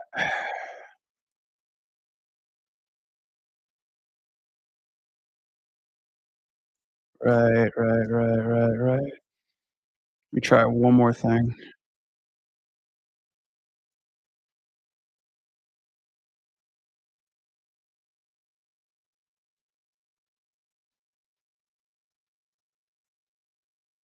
Yeah, that feels a bit better.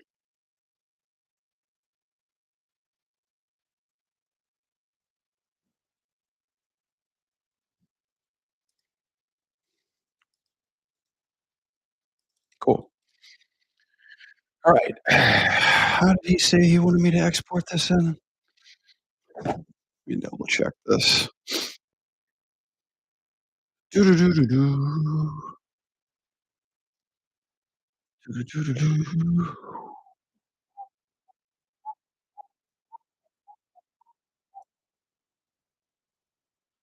Eh, eh.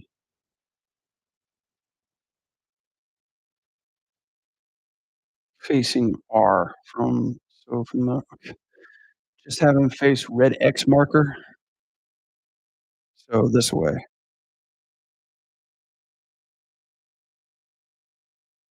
Why does the rig not come in like that? 90? No, 90 that way?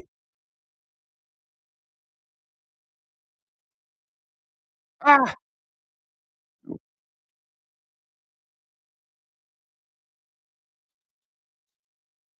there we go. Cool. Uh, it just did the one way. And there we go.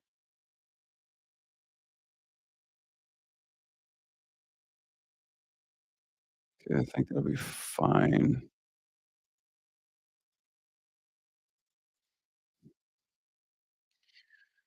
Save this, and I guess we just don't need the actually, you know what? I'll just do this with the idols for now. Save that, export this away. Let me do this off stream. Yeah, these are like some prototype punches that we're trying to do for our game.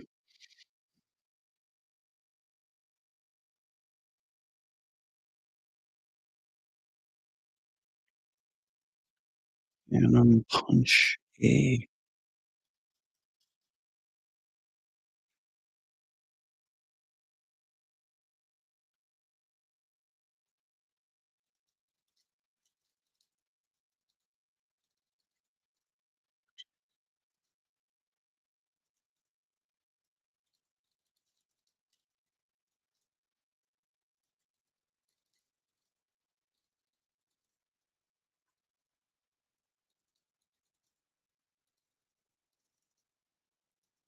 Beginning and end.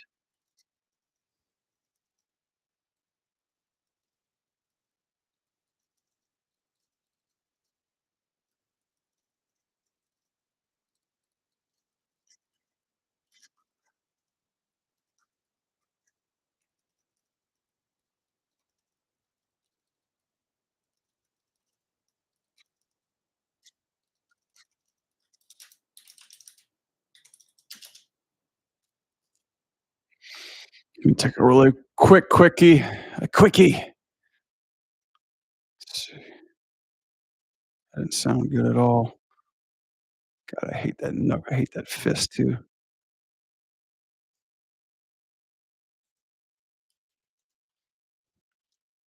Cool. That one's done for now. Let's do punch B.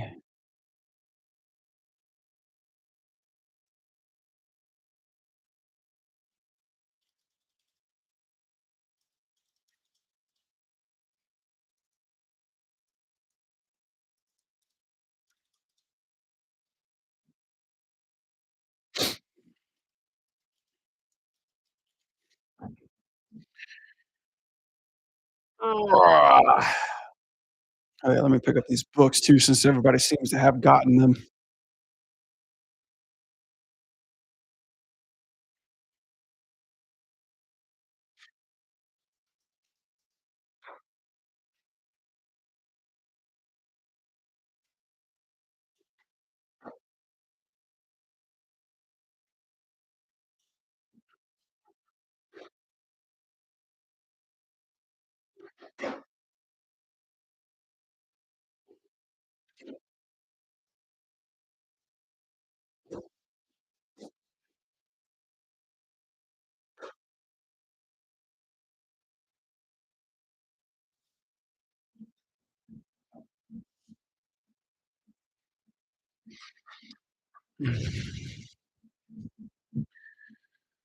Alright, round number 2. I guess we could do that and then we're good.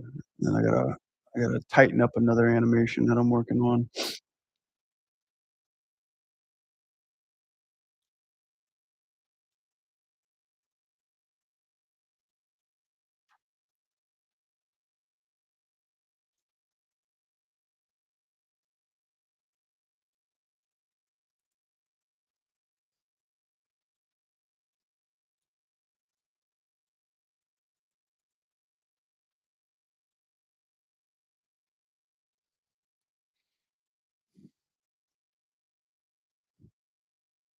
This is punch 2, right? Yep.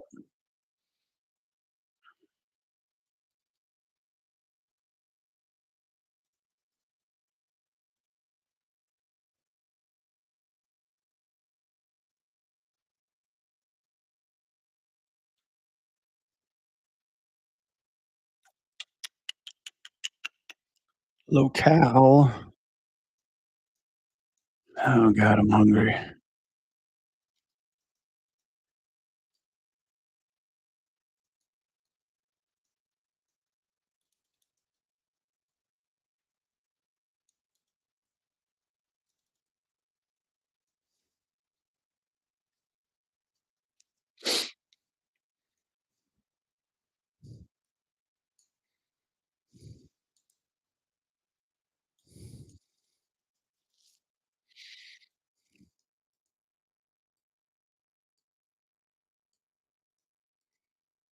Yeah, Sunday seems like be a pretty cool time to just, like, do some feedback. I originally had planned for, like, a 24-hour stream, but that definitely not gonna happen anytime soon. I have nor the time, nor the will to do that. It might be just for, like, a month subathon. I even wanna attempt that.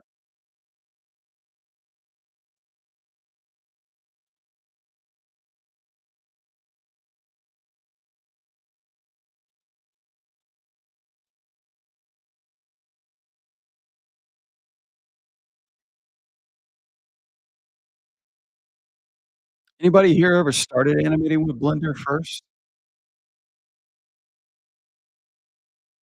and then eventually went to Maya or is trying Maya?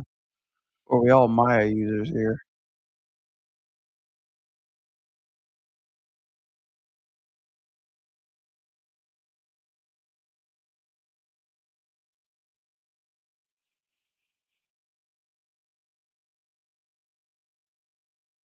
That's what I suspect. I'm like I'm aging my audience.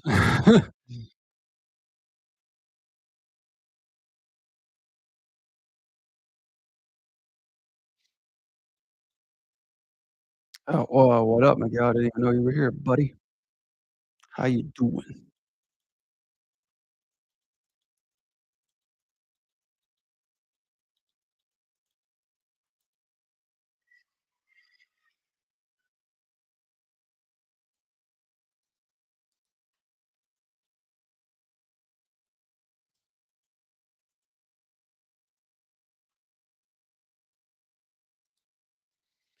Uh, it's not as torturous as it was the first couple of times I've opened this program.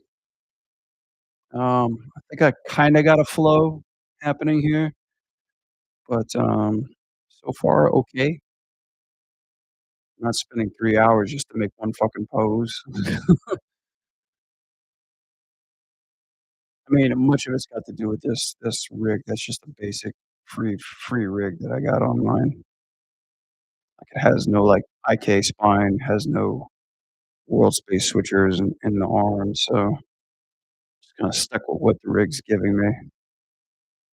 I'm just trying to find my flow. Finding the flow, my grip. Ooh,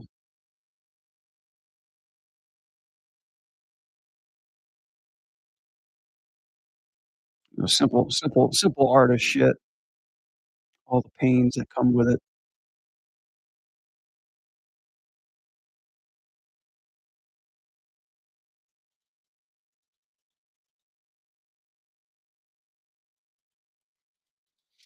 Alright, I'm sick of the fisty fist. Let's open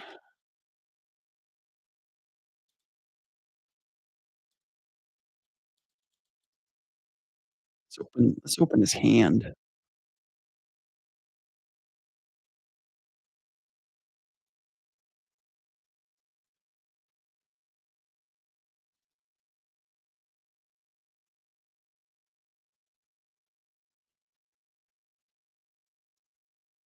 Yeah.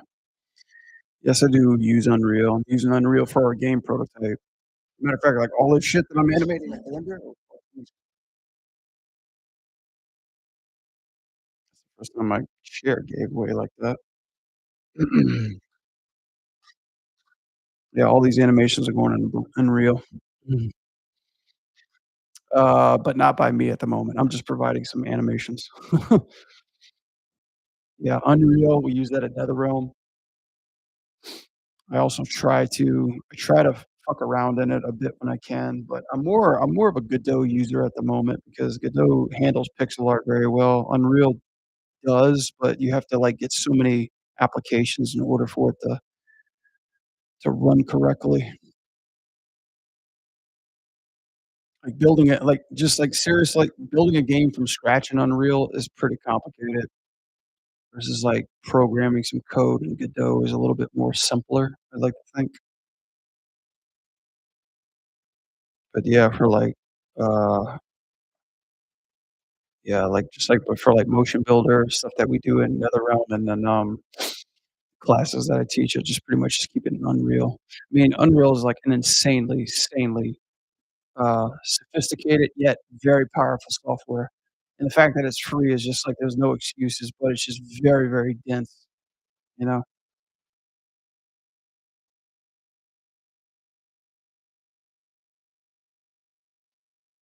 Like, making blueprints, making setup strands that use those blueprints to make commands work, setting stuff from scratch. But you could pretty much just, like, build a quick prototype in their presets already and just kinda replace assets, like 3D models, animations, and stuff.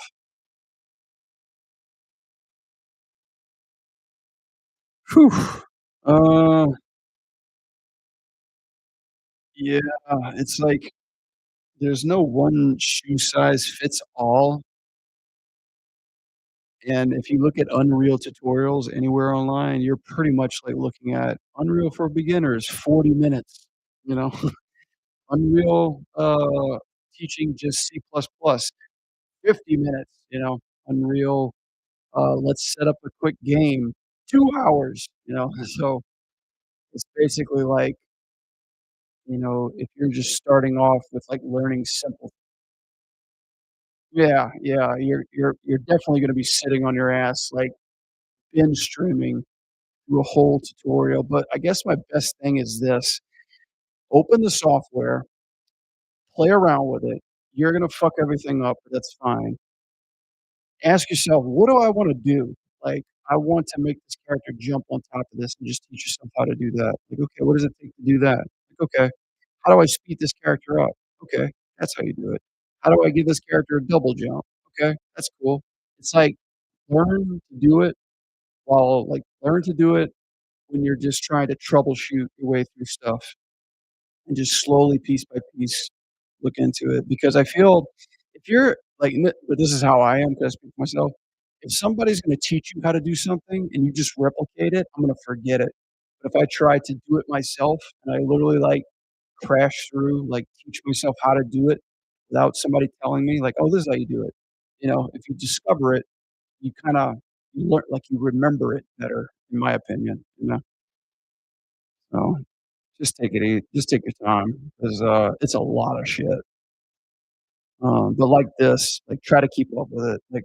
I'm gonna do Unreal, okay, spend some time in Unreal a little bit every day, just a little bit, just play with it, navigate through it, you know, figure out your hotkeys. "Oh, this is how you do that."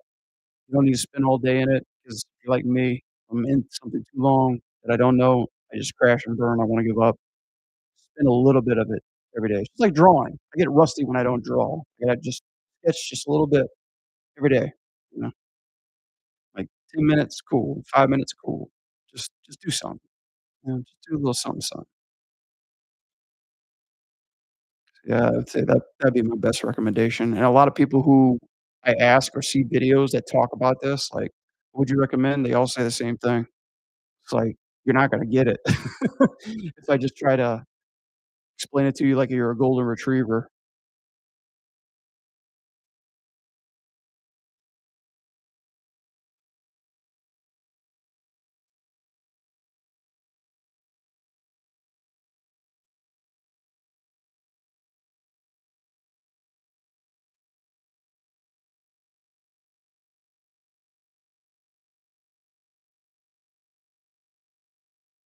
What is up with that fist, bro? Oh, jeez, look at these fucked up fingers.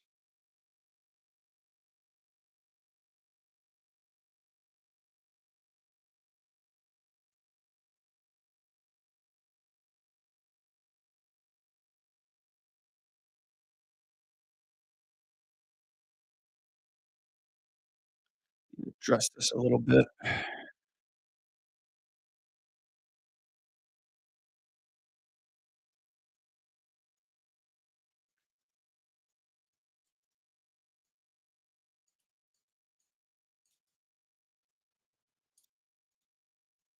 Is this his carpal tunnel? Nope.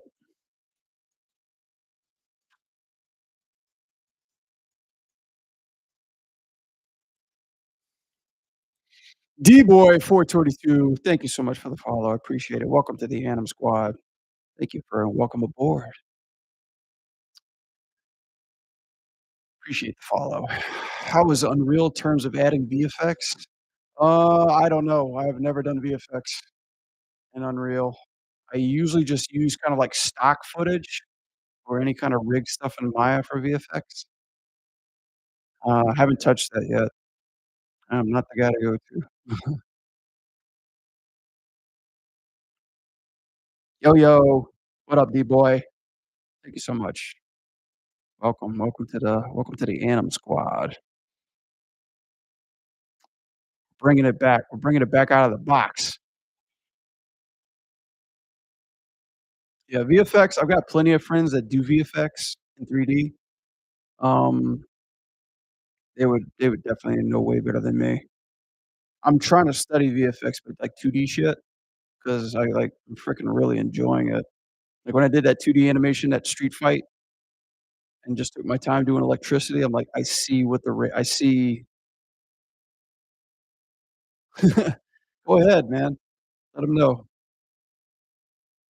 Let him know. Tell him he still owes me 20 bucks too. So I'm gonna keep stealing his property till he pays me back. I like how people here know what Anim Squad is.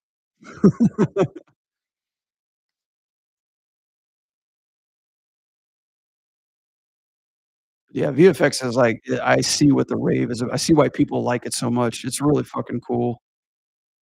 Like, I think I like 2D a lot more than 3D though. That's why I like all my stuff. I'm gonna like literally do paint overs for 2D.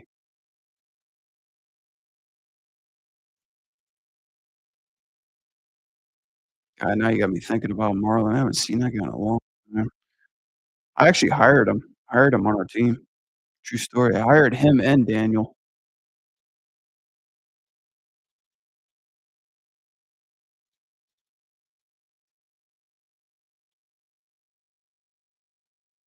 Okay. I think that fist is a little bit better. It's still not the best, but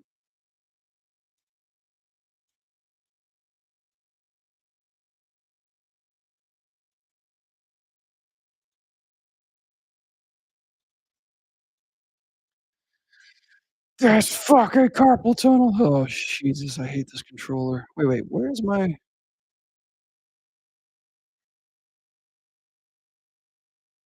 okay, that control oh, that one doesn't. Oh, okay. They just got 3 in that? Oh, that's biggest doo-doo. Shit.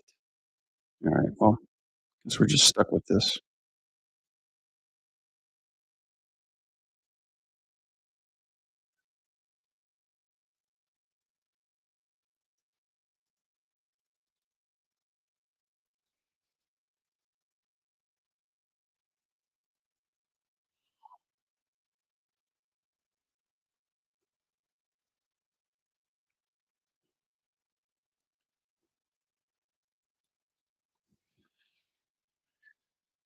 God,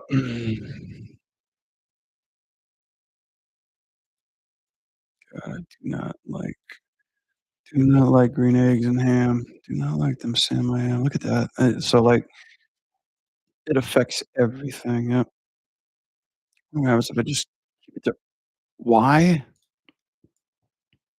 No.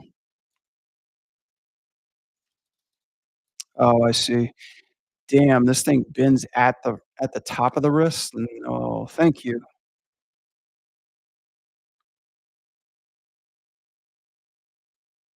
Eventually find something a little bit more cleanly around that hand area. I hate hands. I hate hands. I don't know why we need them. They're, like, just, like they're so useless. I don't see why people need them. I don't know why we have to have 10 fingers too. I just need 1 giant thumb. That's probably it, especially animating them, man.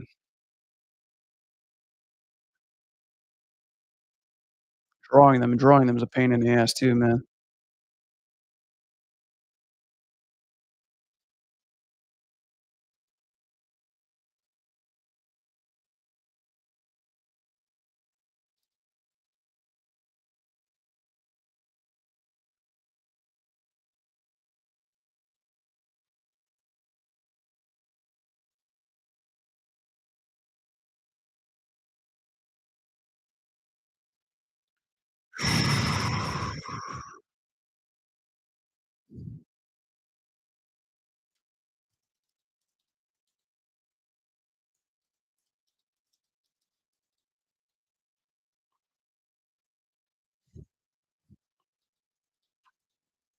Sign a petition? Is that seriously her name?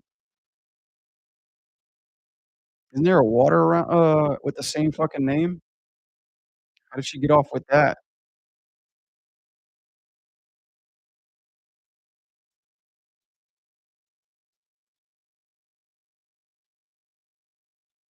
Yeah, I was thinking about changing my name to Fiji and just going to voice actor. Oh, that's her real name? Does she say it like Aquafina, or does she say it, like, different, like Aqua? Who named her that? I mean, obviously her parents like to drink. Yeah, I'm just gonna have a bunch of kids and name one, like, Prime, the other one Red Bull, another one I'm gonna have, like, Liquid Death.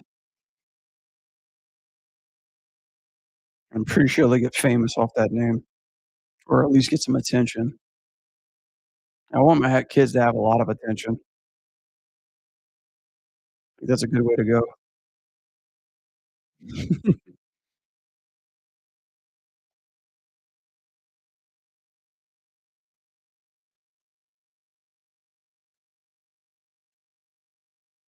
Aquafina. What has she voiced in? I only remember one. I remember that, like, that Disney dragon movie that everybody fucking forgot about. I don't blame them either. Ooh, it was stupid. Maybe it's because I just don't watch animated movies anymore. Was she in the new J-pop movie? She's gotta be in that one, right? Oh, yeah, you're right. We did watch a little bit of that. She's in there.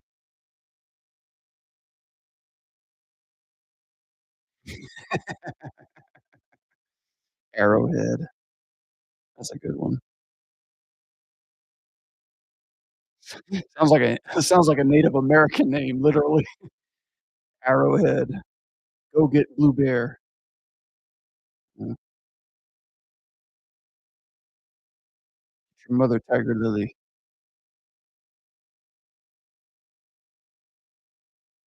Actually been to Lake Arrowhead. That's a nice place to be.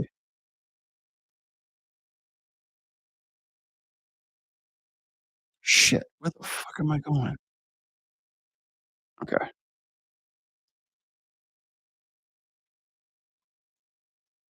Pivot's just a little fuck. Can I Oh my god. There's gotta be an easier way to move that shit.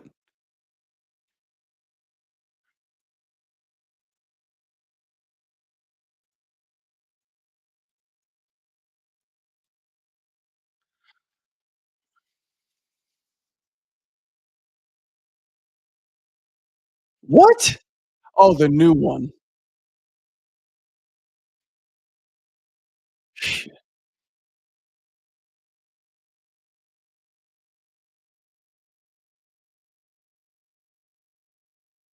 Yeah.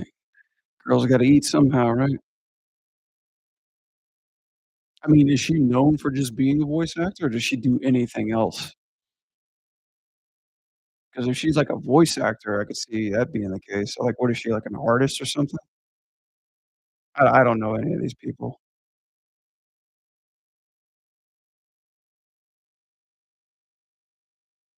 Like,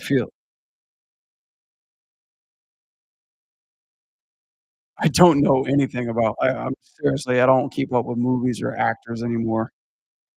I mean, I just heard Aquafina, and I'm literally thinking the bottled water.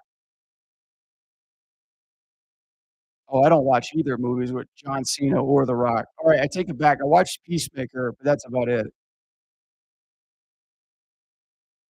No, I don't think The Rock is a good actor at all. I never liked it when he was in professional wrestling either, so maybe that's why. Maybe he's always been a heel to me. So I've never really cared for his work.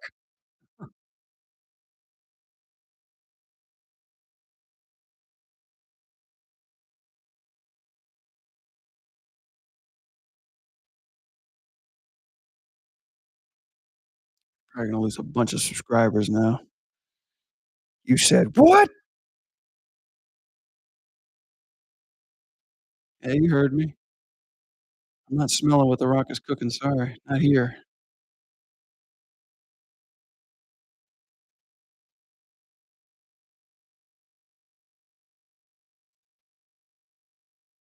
Warburton?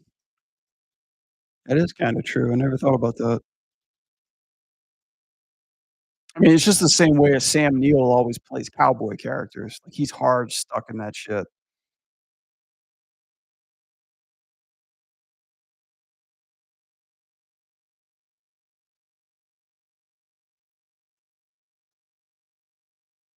Like what was that Pixar movie nobody ever saw? Yeah, like, dinosaurs in it and shit like that.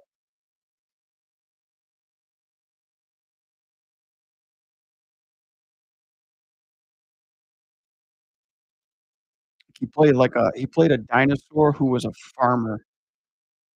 Yeah, that's it, The Good Dinosaur, yeah. I remember this because somebody made a joke about it. Sam Neill literally played a dinosaur who was a farmer, who was a cattle rancher in the movie. It's like he's just hard stuck in that, especially in his voice acting.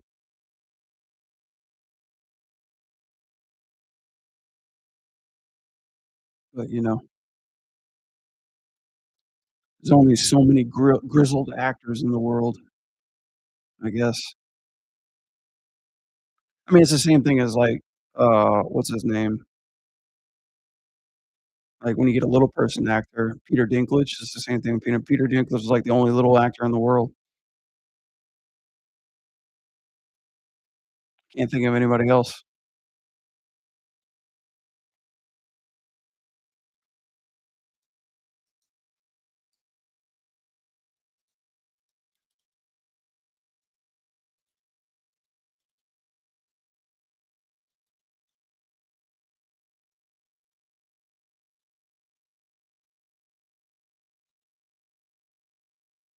What do you mean it's not an actor? He's on Jackass. You jackass. I don't think he's ever acted in anything except those movies. That's a TV show. What do you mean it's a stuntman? I guess. I don't know. Or did he play a Oompa Loompa? Maybe I'm thinking of something else.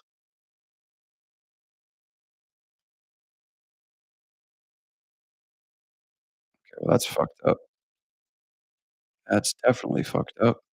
There we go. Yeah, Jackass. Yeah, those early Jackass TV shows, those were fucking hilarious.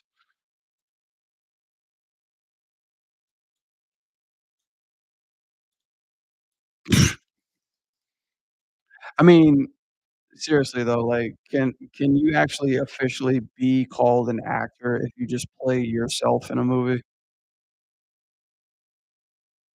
I don't think it works like that. I don't think you can get actors credit for that, or props, or SAG. There's probably a loophole there though, you know?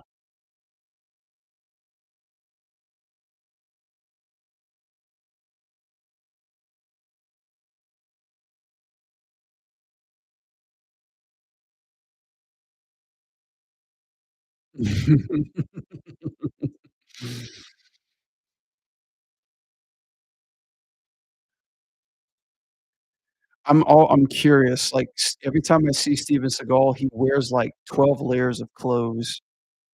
I'm curious if, like, he's just hiding the fact that he's fat or, like, he's a fucking MI6 agent. Oh, no, no, no, like, he's like a Men in Black type of thing, like, where there's, like, a damn alien, like, is a damn alien in his body or something, I don't know, like, one of those Elon Musk types, how they're just, like, plump in the center. I don't get it. Like, it's so funny because he's so related to, like, how badass he is, 'cause he makes, like, all these badass movies, and yes, he knows Aikido. I think he needs to be on keto, wink, wink, but, like, at this day and age, man, like, the guy doesn't know mixed martial arts, yet he's constantly dogging on it, like nobody knows nothing about fighting. I don't know. Does he live in, like, Switzerland somewhere? I don't know. He's not American, is he?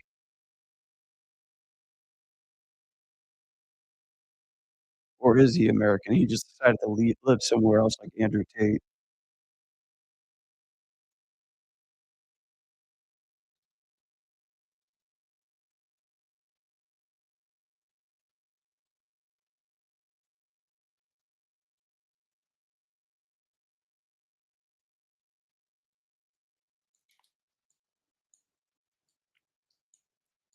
Me and my buddy had another own. We used to, like, joke back and forth by, like, quoting just, like, random Steven Seagal movies.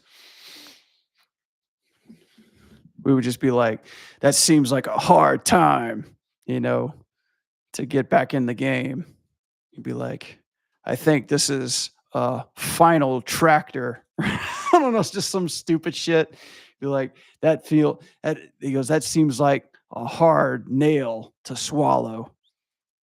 Seems like you are going on, uh, driven" I don't know, like the bullet, the hard bullet. Everything starts with hard, I guess.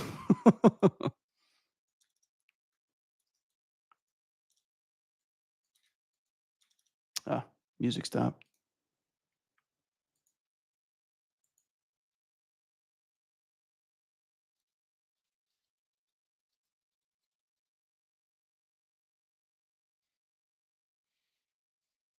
Court to kill, a day to kill, a court to kill, killing, into the kill, first kill.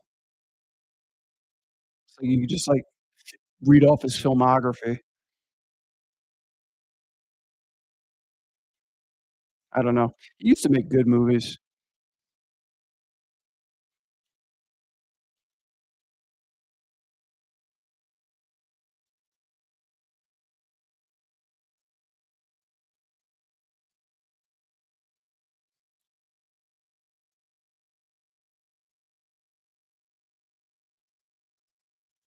as opposed to way too fucking long to make. That's what I was saying. That's the only movies I'm saying, Under Siege 1 and 2. That's, like, the only thing I could think of. Used to do good movies.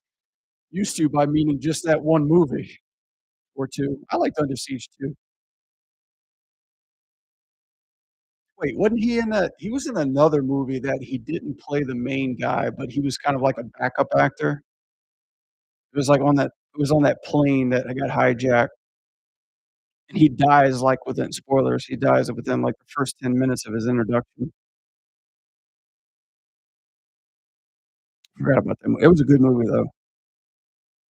That didn't make sense, I forgot about that movie, but it was good.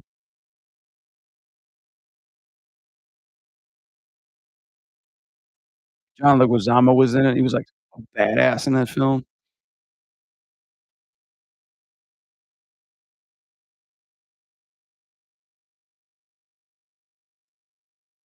Was that it? Yeah. That was a cool one. I forgot who the main actor was. Was it Kurt Russell?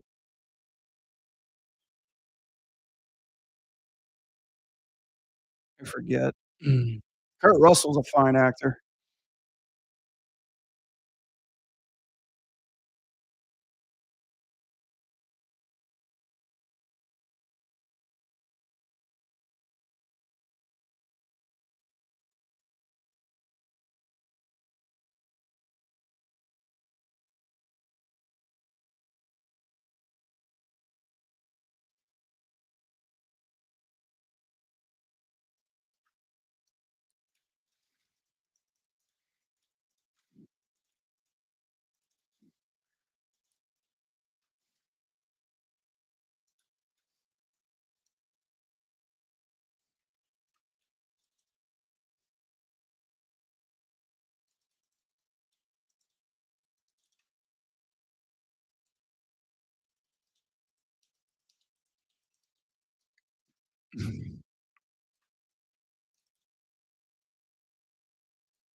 Punch clock is, like, exactly what I was telling Siddharth, like, on this breakdown pose. Could really stretch this thing out.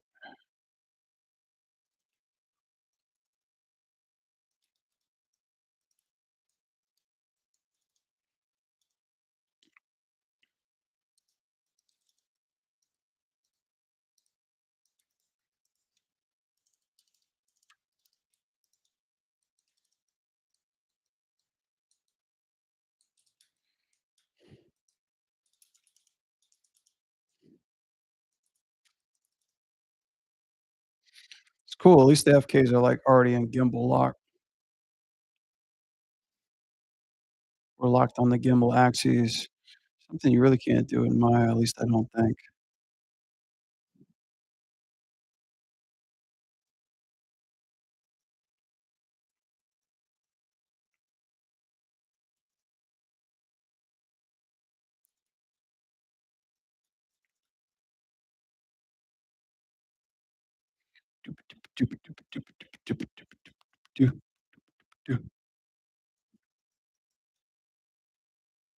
Oh, Maya all the way, but, I mean, I'm still new to Blender. I've been a Maya user for about 15 years, so, yeah, it's kinda hard to say, like, "Yeah, Blender's definitely better." I'm still trying to see the pros and the cons. Uh, yeah, what he said. But, one thing I'm interested in Blender is it has, like, really, really nice render capabilities, and they have a seriously good 2D software already implemented into it, which is way better than kind of, like, any 2D software I've messed with so far, 'cause Maya's blue pencil absolutely sucks dick, and I don't like that. I'm always implementing 2D shit into Maya, so I'm hoping if I get proficient with 3D Blender, like, 2D stuff can just follow naturally. But, yeah, still in the process, D-boy. I'm still trying to figure out, you know, what the pros and cons are. I mean, I'm, like, working with a mediocre rig, so it's like this isn't really a fair chance to say, like, "Hey, this is better." It's just more finding my groove right now. If you look at my past videos, I'm all in my, al never really touched Blender, but since I'm prototyping a bunch of animations for me and a couple of buddies of mine, we're working on a game. I figure what better time than now to actually learn this shit. How about you? You use Blender? Are you a Blendy? Do they have, like, a fake name for people that use Blender? Are you a Blendy? Are you blonde? You dabble in Blender? Cool. Are you an animator too?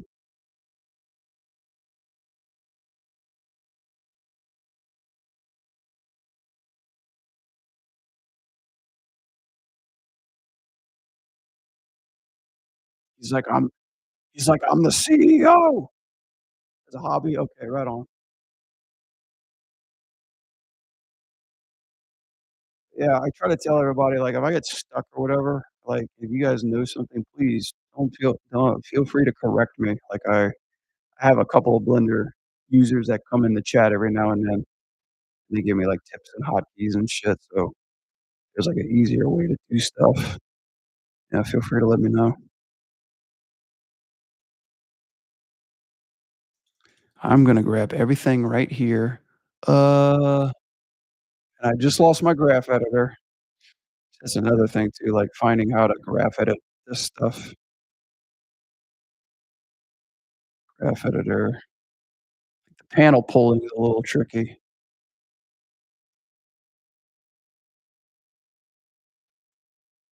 Oh, fuck, my outliner. My outliner! See, like, that this is already the tricky part. So, I bring this here, I gotta switch it to there. Okay, now I have a graph editor, and then I do this.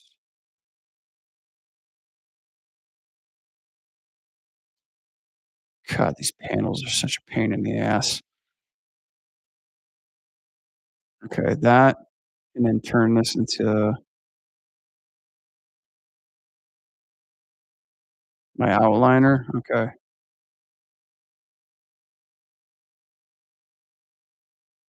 and what did I lose now? I lost something else. What did I lose?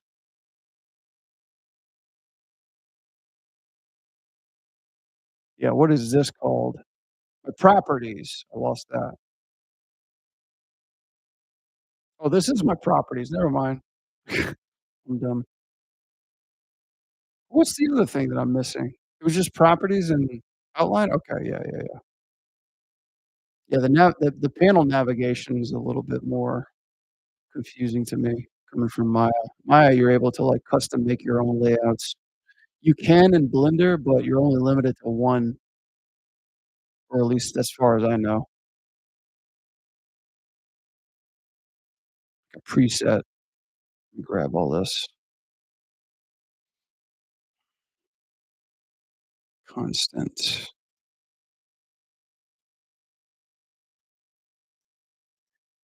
There we go. Oh, shit. I need to save. You fucking save, yo. Yeah, usually catch me on my streams animating in Maya, but I figure why the hell not? Just jump on Blender.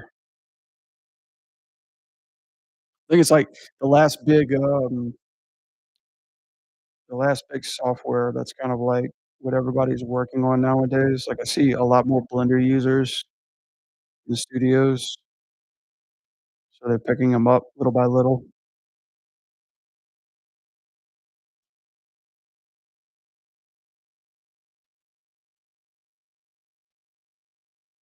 And since that Black Cat movie won, best feature, and they literally shouted Blender out to let everybody know how they did it. Like, usually, like, publicity like that, winning Oscars, turns a lot of, shareholders' heads into saying, like, "Why can't we use that?"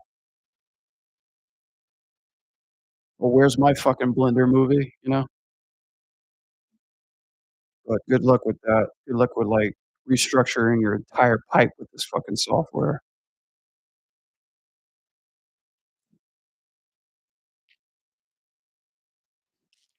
You really wish they would end the era of PG with WWE, didn't they?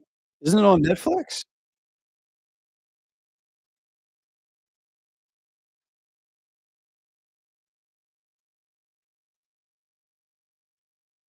Didn't I? I thought I heard Cody Rhodes give The Rock the F bomb.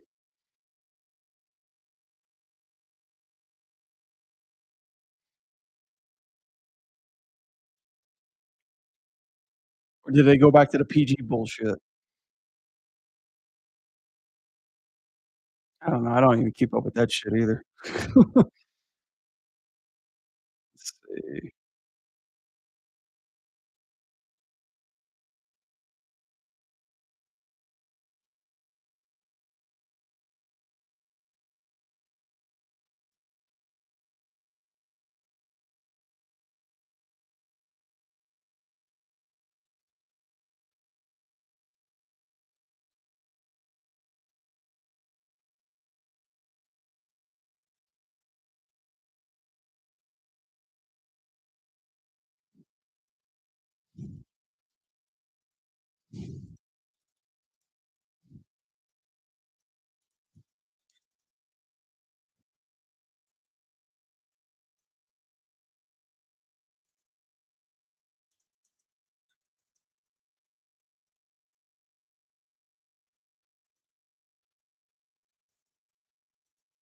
Yeah, I actually saw Triple H the other day on, Kill Tony. Like, he does not look comfortable around comedians at all. It's so funny how, like, people like that get put on the spot for some place that they're not used to, or just other comedians in general who are not roasters, and they're put in a spot where, like, they have to be funny, and they fail doing it. Yeah, that's Triple H did not look like he was happy. Uh, but then again, when does he ever look happy? Motherfucker looks like Kratos from God of War.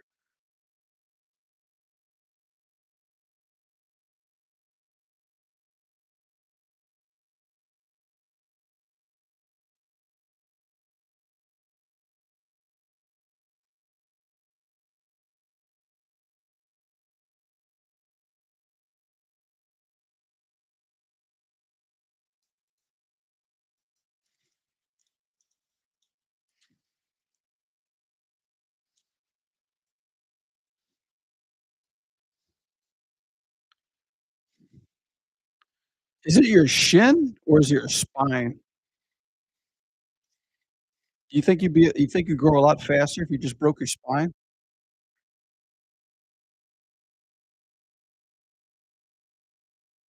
Just skip the shin shit, man, go right to 7 feet, you know?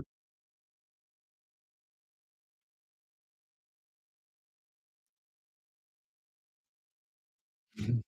Just look like Slender Man.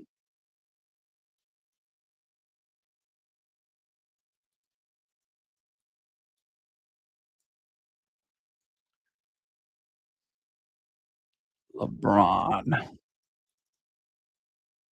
Wasn't he in Space Jam 2? Boy, talk about a film that just went so far under the radar and didn't get the nostalgia they thought it would.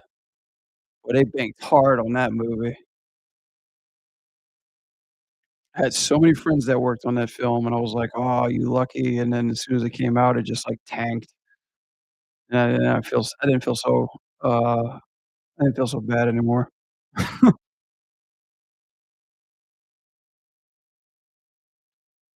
Yeah, it didn't get the reception that they thought it would. I saw a couple of guys we went out last night, I saw a couple of guys, they came in their Toon Squad jerseys. It was like the new movie. I was like, "Oh, yeah, right, that's right, I forgot that movie exists." I totally forgot. I had erased it from my head so long, and I was like, "Oh, shit, that's right. We did get a second Space Jam." It's probably because they haven't learned that when you put a basketball player anything acting wise, it's gonna tank.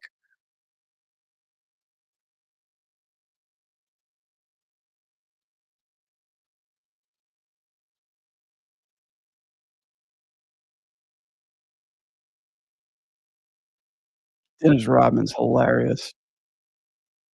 I don't know if it's just because no, actually, I take it back. No, no, he's funny. He's fucking hilarious. If you go watch, what was it? Um, Vice promoted it. party stories or drunk party stories and go watch Dennis Rodman's animated drunk party story about his dick getting broken 3 times, is the funniest fucking thing you'll see, probably today.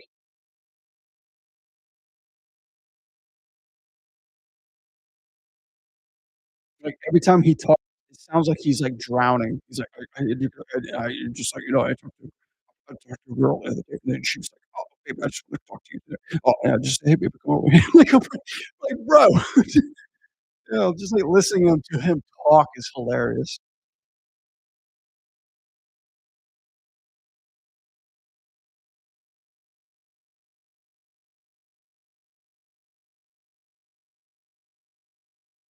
It's like, "Broke my dick."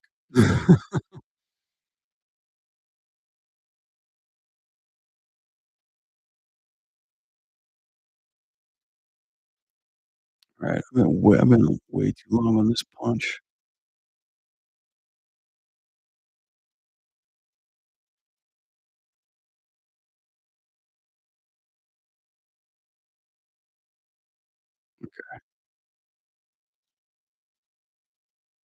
You move this one back just a little bit.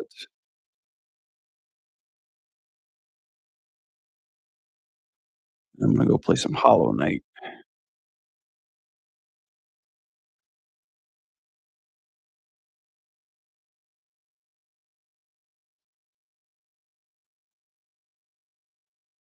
Yeah, yeah, for some odd reason. They were trying to get him to, like, be like a informant for the CIA, and he was like, "Fuck all that." Like, he totally turned that down. I was like, "I don't know if you're able to turn down what the government, like, is literally I don't even know how they approached him.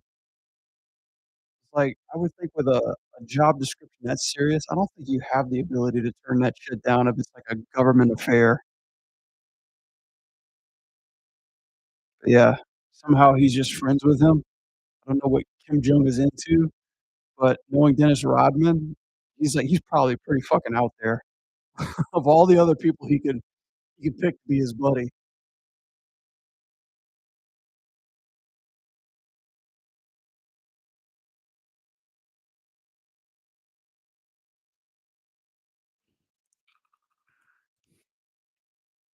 I think it's just, like, the Asian culture's, like, ability to, like, be, like, impressed by popular, like, or just, like, amazing, like, African American, like, kings or, like, celebrities, you know?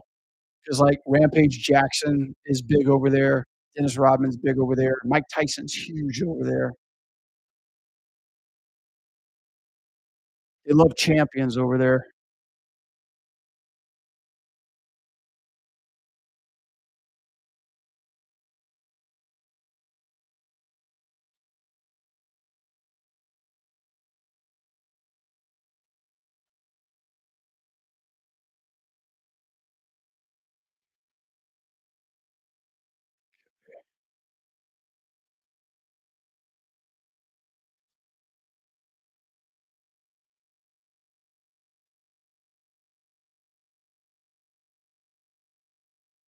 Alright, I think I got 2 more frames for this.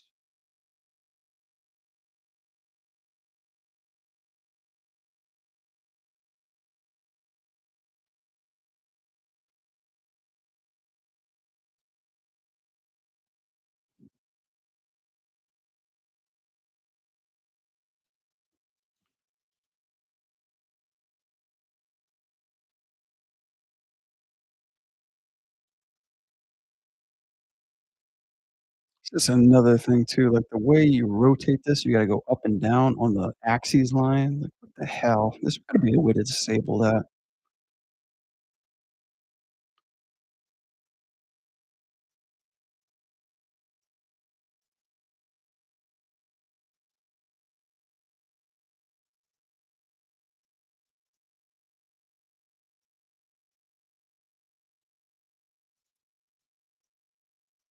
No? Yeah. Well, what a surprise, Blender. You don't have support to do that? It's like Blender always started out as a modeling and lighting software, and it just started getting popular enough to be animation, but a lot of people who I talk to who animated Blender say it could be a lot more Blender friendly or whatever the fuck that means, or animation friendly.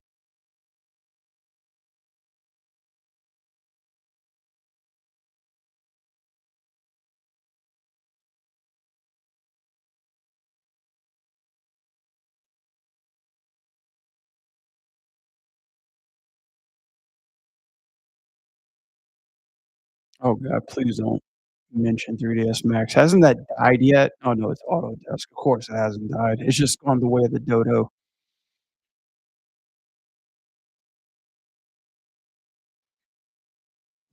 I learned that shit in college, and I compared 3ds Max to Illustrator. I was like, "Nope." They try to teach us that and Linux too, because games were made in Max, like Firaxis used Max. That's how I failed my first job interview. I got all the way up to the animation test. They were like, "Oh, yeah, by the way, we use Mac. You do that?" I'm like, "Yeah, I do." They found out real quick. The very first interview.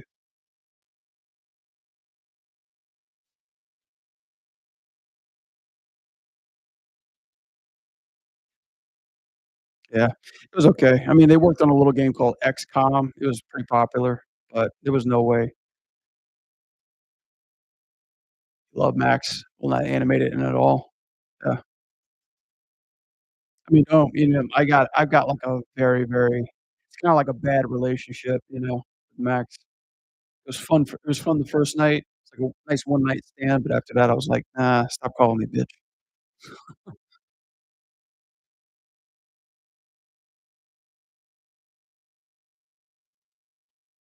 But Maya's like that too. Maya's a dirty bird.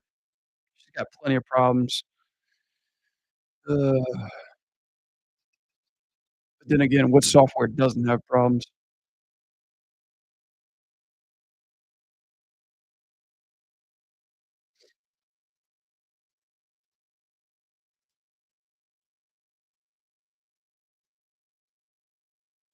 I can't see. Oh, I'm sorry. I forgot about the perfect. I forgot about our Lord and Savior. Oh, no, no, no, wait, no, Microsoft Paint, not Clip Studio. Microsoft Paint, that's the most perfect software in the world.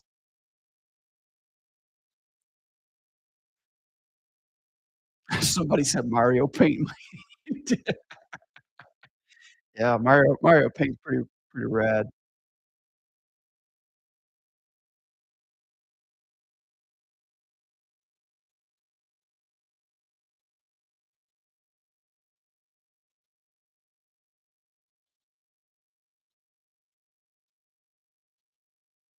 Boobies are not hard to draw, you just gotta hit up that, circle marquee, man.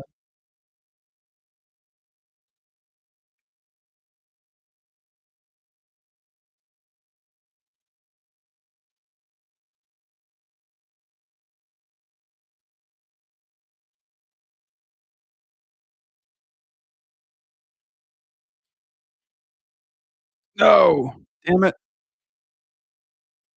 just grab the fingers, fuck. Bro! What is happening here? Am I on the right thing? Yeah, active.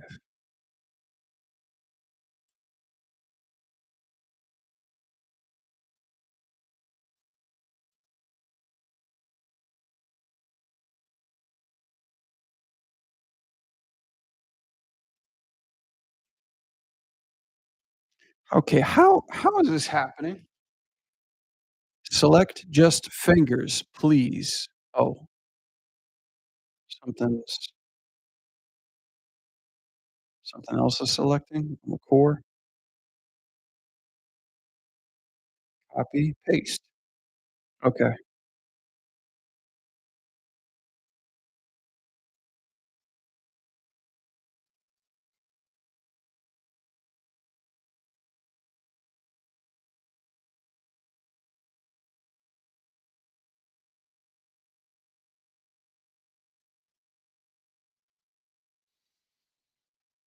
Nude model books. Felt weird looking at them. Artistic nude model books.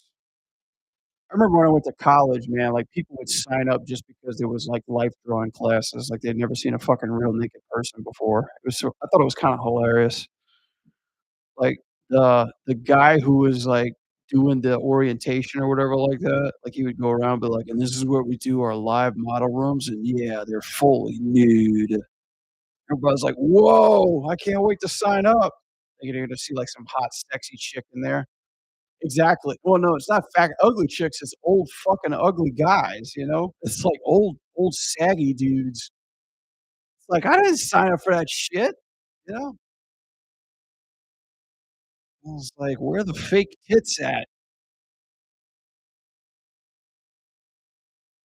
Yeah, we had one guy we called Magneto. He looked just like the guy that played him. He's old, and I just never he had his junk pierced too. He had this thick fucking hook on his dick. And I'm like, "You gotta be kidding me." And, like, what a fitting name to call him Magneto, 'cause, like, literally, he was pierced all over, and he looked just like what was that dude's name? Played Gandalf. He looked just like that guy. Like, "Oh, we got Magneto again."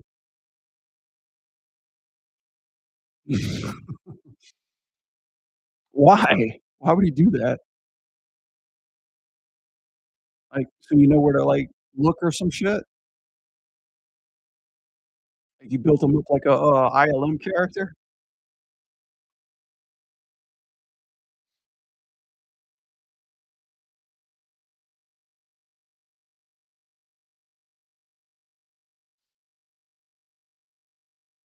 Yeah, for real. Exactly. D-boy, like, you're that's exactly what happened. Like, "Oh, I'm going to my first live drawing. Here we go." It was like not it wasn't just like the live drawer, like, all the people in the room were weird looking too. Like, the typical, like, bottom of the barrel art people. "Yeah, I'm so fun artist." I'm like a weird artist. It was like an animation course, but half those people didn't even wanna be there for animation. They just like drawing. And I get it, it's an art course, you get a bachelor's degree for art, so you're not just gonna have animators there. There's just a bunch of weirdos there and old dudes with paintbrushes and shit. And I'm in my 20s, and I'm like the only fucking guy here, looking for hot chicks, so let's just go to the stripper club. Be like, "Hey, can" like, just bring a sketch pad to the strip joint. Be like, "Hey, can I just draw you for a second? I got money." It's like, "I'll pay you just to hold that pose. I'll pay you $1 to hold that pose for 1 minute. $1 a minute. Go."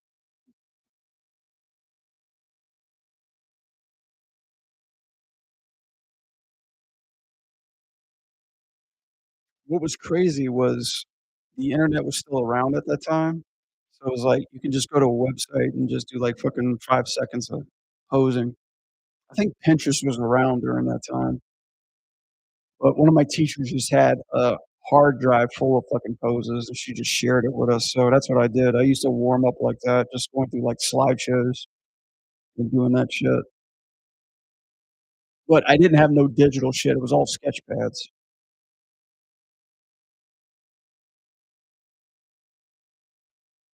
And I was part of that purist crew.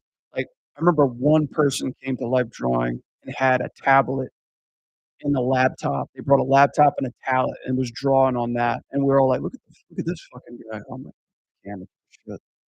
Sorry. I caught it.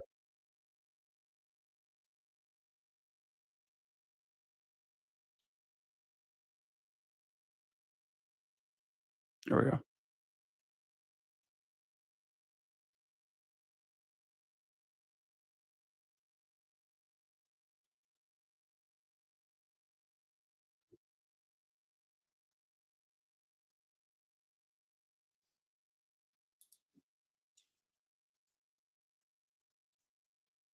Yeah, I don't do live drawing anymore. People in the industry have fucking problems with that, and I'm like, "I don't fucking get it. I don't fucking get it that they teach you how to draw live drawing, and now people have problems with you drawing nude models." Such a fucking woke generation.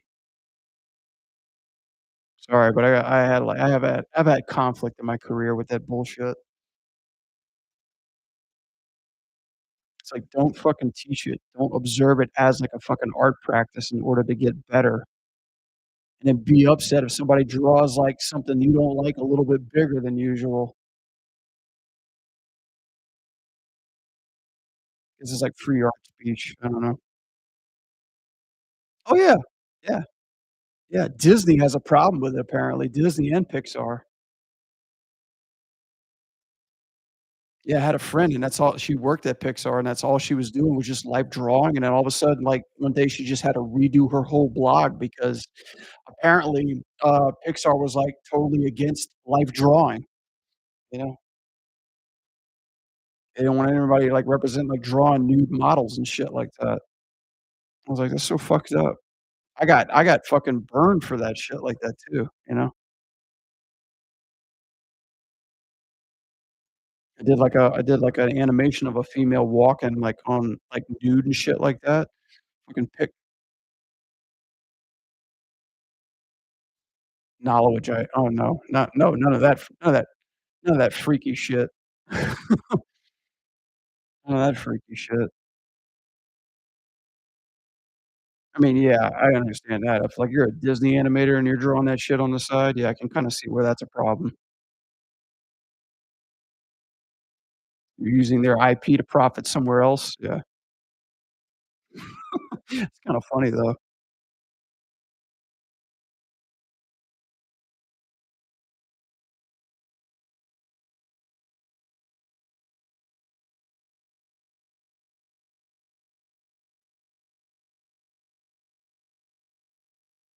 Alright, one more frame, and I think we're done.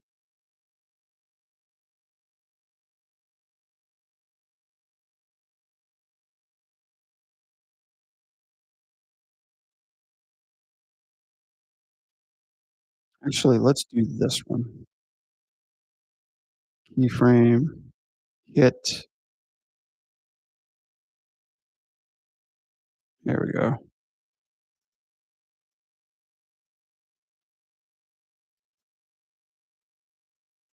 Hit 1, 2, uh, 1, 2, 1, 2, 16 frames.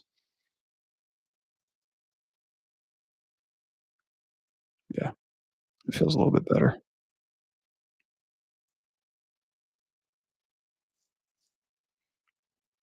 Shit. I haven't met those recruiters.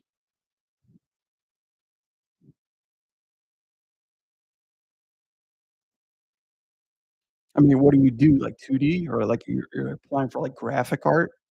I've never had, like, an animator I've never had, like, 3D animation position ask to see, like, my life drawing. I mean, I understand, like, maybe if you're in 2D animation, possibly.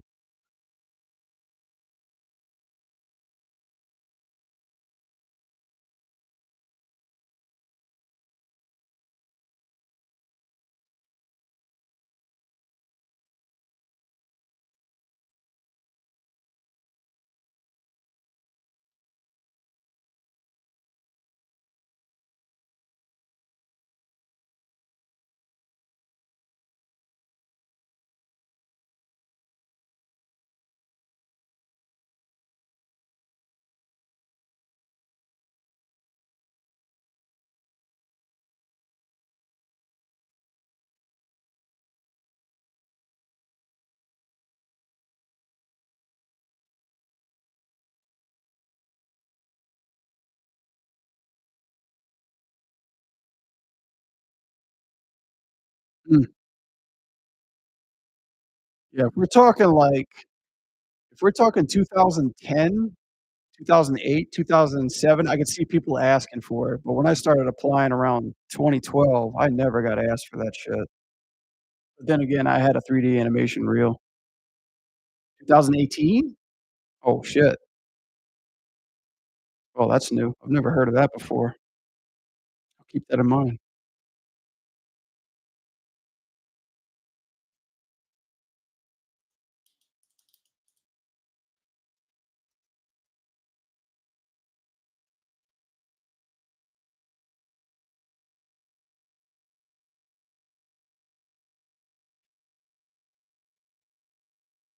It's always crazy because oh, Princess stuff, okay, okay. Yeah, I guess that makes a little bit more sense, but still, like, I'd hate to see the reaction of somebody getting, like, chipped off or, like, dismissed or, even rejected or passed over just because they did live drawing that somebody else didn't like.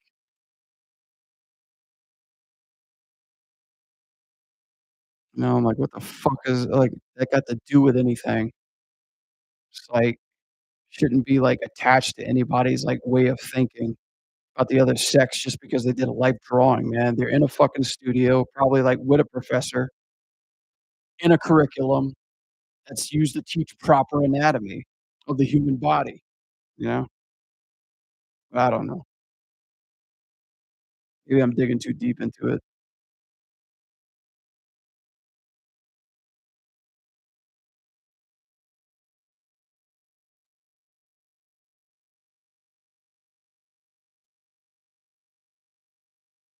I mean, that's what they taught me in college was like, "Yeah, they wanna see your portfolio and everything, not just your 3D, they wanna see your portfolio." I'm like, "Okay." So I put a portfolio together, and then when I got interviewed, I never got asked to be like, "So, can we see your other stuff besides 3D?" Like, never. Sometimes they would ask, "Do you do anything else?" But it nobody was ever like, "Okay, so now let me see your live nude models," you know? That never ever happened. Even when I interviewed at DreamWorks, they didn't ask for that. So, I mean, that's what's just kinda weird to me. I'm like, "Okay."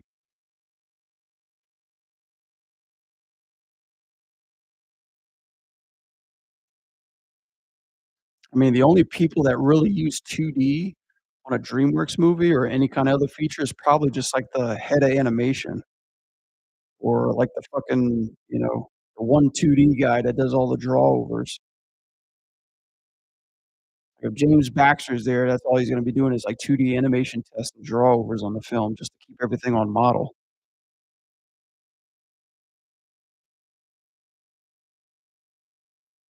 What are you applying for, animation or just, like, a generic artist?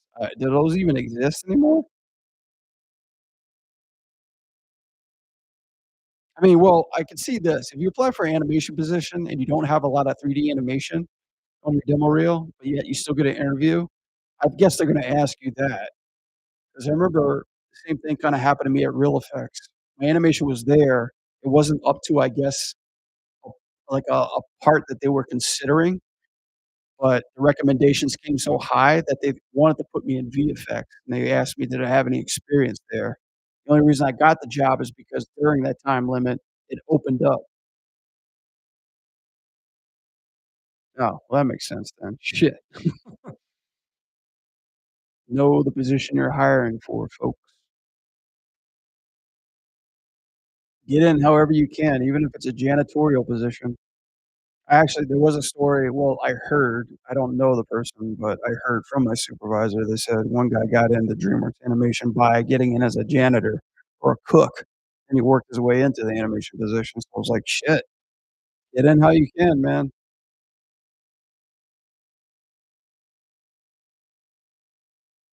Works.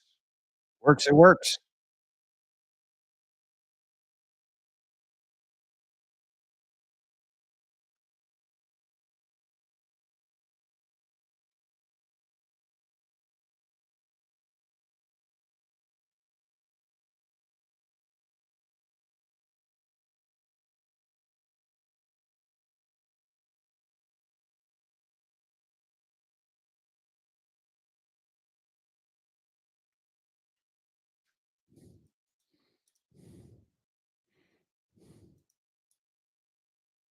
Heard Pixar, like, is in the middle of, like, just some pokey, busted ass neighborhood.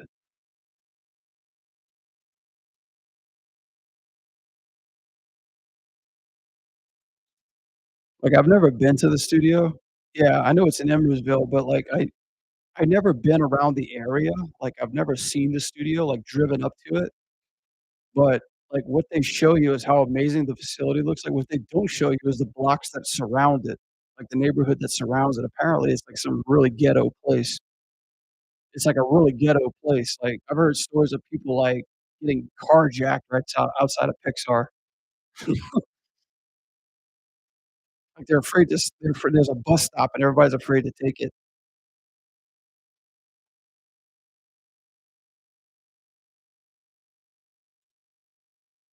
I mean, I've kinda confirmed that with my Pixar friends. I was like, "Is that true?" They're like, "Oh, yeah. We all drive to work fast." I'll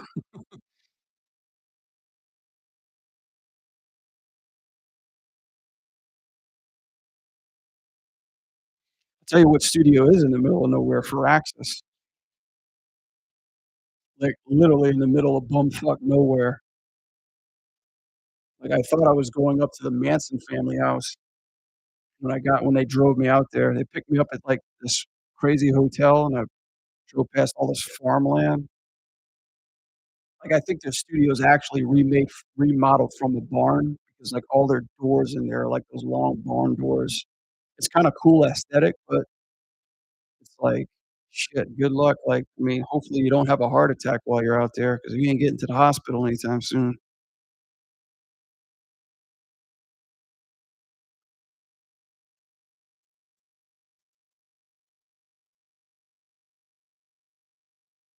Oh, I didn't even realize they had this there.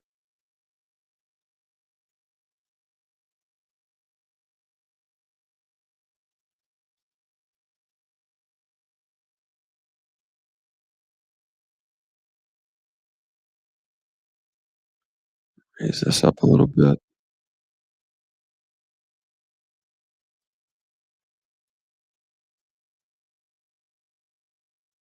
think that works. Okay, let's just save this out.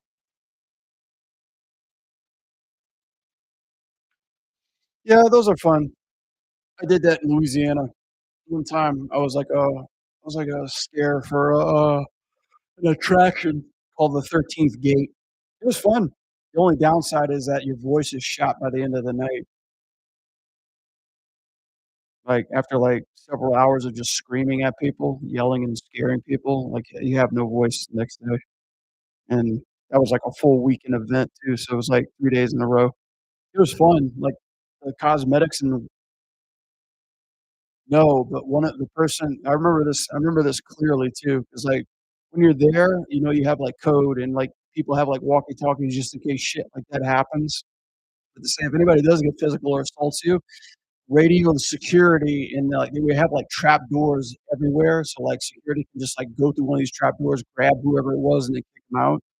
But, I didn't get assaulted. I got, like, mocked at, like, you know, people just be assholes all the time. They're, like, just like, "Oh, you're not scary," or "You suck," or, like, "That's" you know, like, "You're fucking gay," or, you know, like, just, like, you know, assholes who are drunk and stuff. But, one of the guys that was, I think, 2 doors down from me. Huh? Oh, the 13th Gate is huge. It's a fucking huge attraction. It's kinda like one of the top 10 haunted houses in the United States. I didn't realize how big it was till I got called to work there. But yeah, the 2 doors down, one of the guys got assaulted. I didn't know how bad it was, but I just remember he came running over to me and he was like, "Radio in and tell them this asshole, you know, punched me." And I was like, "What?" That's the one big thing. It's like you don't want to break character. You're like, whatever you do, try not to break character unless it's time to break character, which means, yeah, somebody got physically hurt or somebody's doing something illegal. So, but nope, not punched, thankfully.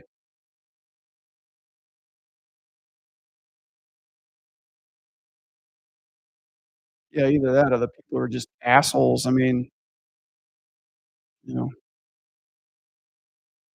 you never really know, like, how fucking stupid and, you know, like, again, like, how how big douchebags that people are until, like, you try to break them out of their comfort zone, you know?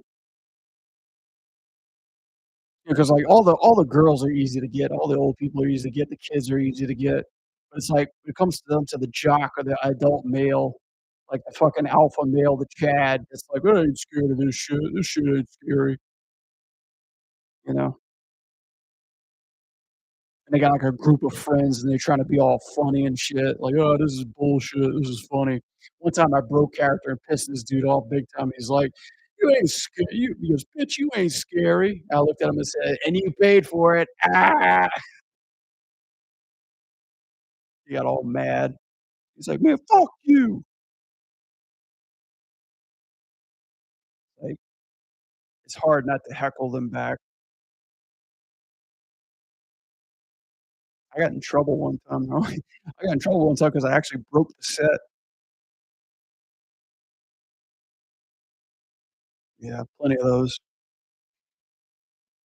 I mean, it was fun, altogether it was fun. You get to wear, like, some real, like the cheap the I'm sure the cheap haunted houses, uh, they're okay because you probably just wear a rubber mask or some shit like that, but, like, these AAA haunted houses, like, they have, like, top of the line fucking costumes, like skin tight masks that, like, every time you move, like, your face or open your mouth, like, the mask will move and shit, like, that's all cool. The hard part is not sweating the damn thing, which is gonna happen 200% of the time. Like, trying not to work up a sweat in your physical for fucking 4 or 5 hours, jumping out, scaring people.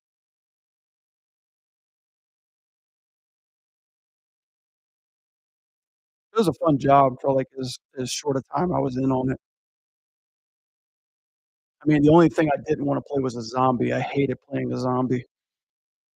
It just dapper me up with fucking paint and blood, and I hated being on the ground too, like, the fucking cold ground, like, all that shit would just get into my skin. I was, like, crawling on the ground for 4 fucking hours. I hated that. I was like, "Please not a zombie," because every time you'd come in, it'd be like you'd be randomly casted as a character.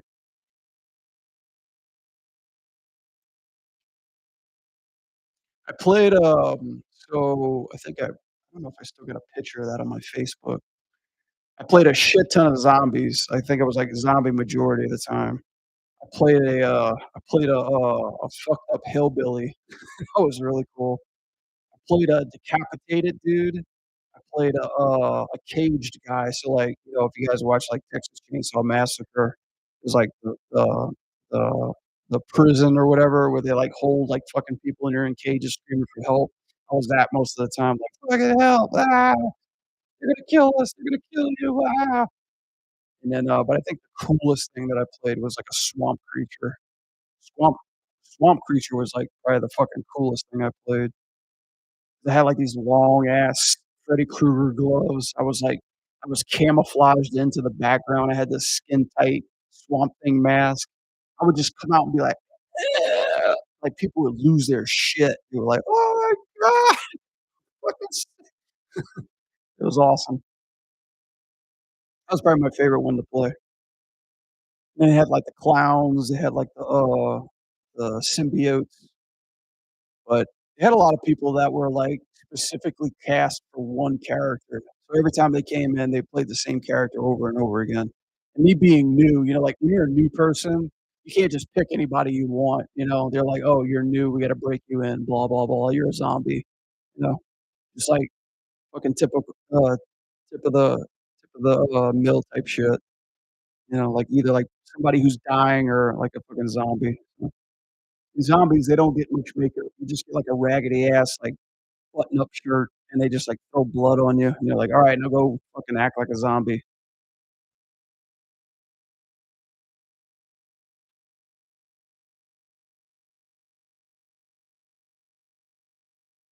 Alright, I think we're good here. Go to 16.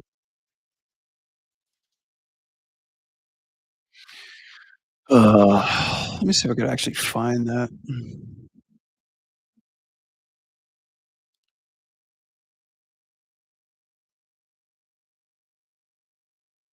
Let me pop open my Facebook real quick. I should have a photo of that somewhere.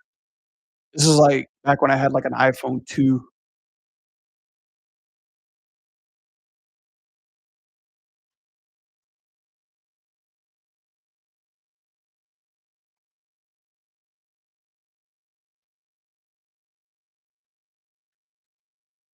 Ah, Yeah, 13th Gate, that's, like, really cool. I think over here in West Coast, there's, like, Halloween Haunted Ha Halloween Haunt Nights or some shit. Six Flags has got one too. There was one in Dallas that was really popular. When I worked at Real Effects, they had a really badass one in Dallas.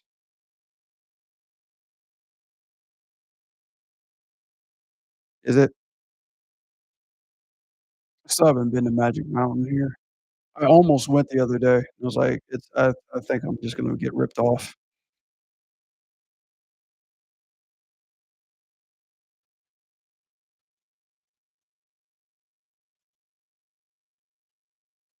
Yeah.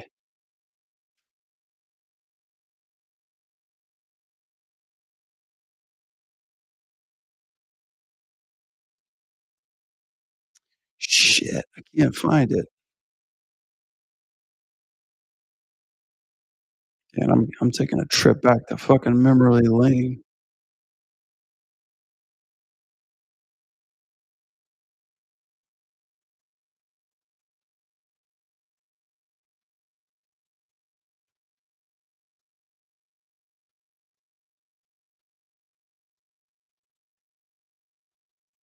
Sacramento.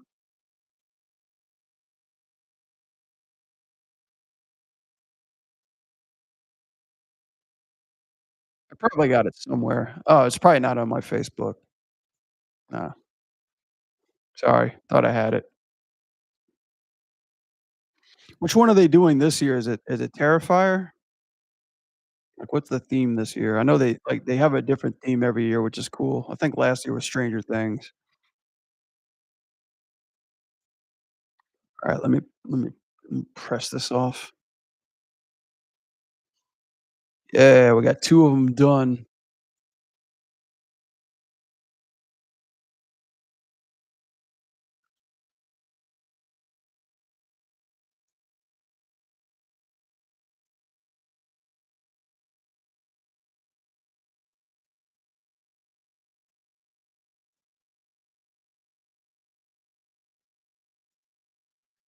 A and B?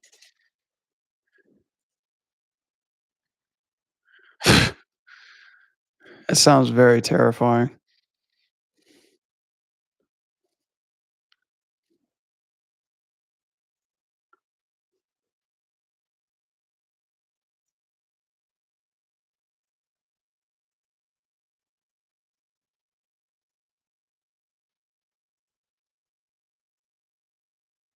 Wow, Five Nights at Freddy got some flack?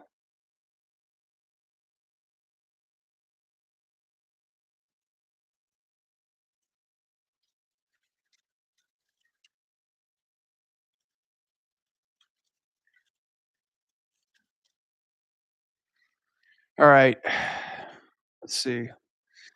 Let me look up something really quick. They had a movie?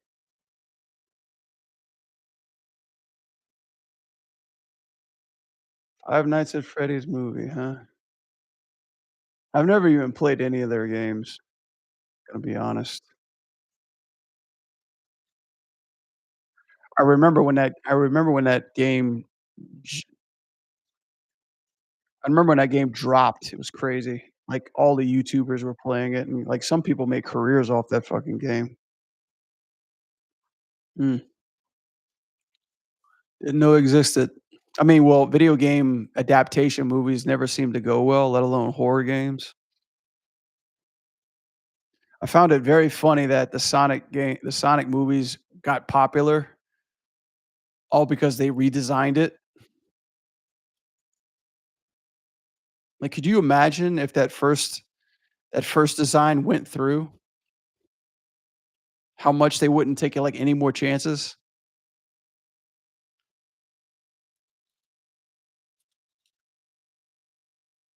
I mean, neither is Stranger Things. Stranger Things isn't a haunted movie, isn't a horror movie or a horror show, whatever the fuck. I don't know, I guess they're just running out of ideas. You could only do Jason and Freddy so much, right? Need some new IPs, man.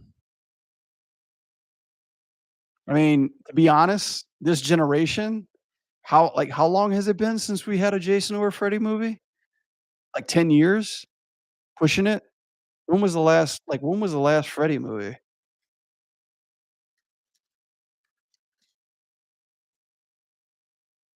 2010? 15 years ago, man. And what about Friday the 13th? 2009. Fucking 15 years ago, man. Yeah, shit's becoming irrelevant. I mean, what's the only relevant movie they've had? What, Scream? Scream's, like, probably the only one that's still kinda that and Final Destination?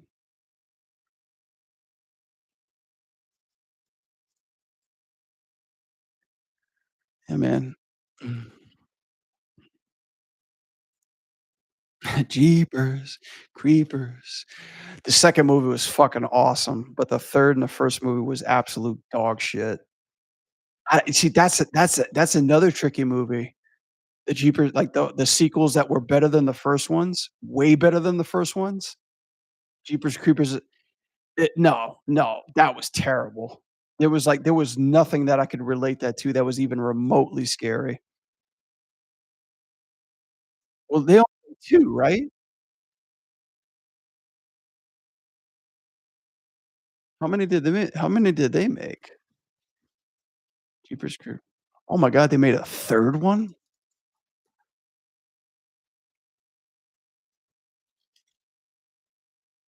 And Jeepers Creepers Reborn. Are those any good? I love the 2nd one. The 2nd one was fucking awesome. Oh, fuck. Damn it. That's a cool character. Oh, there was another one, Reborn?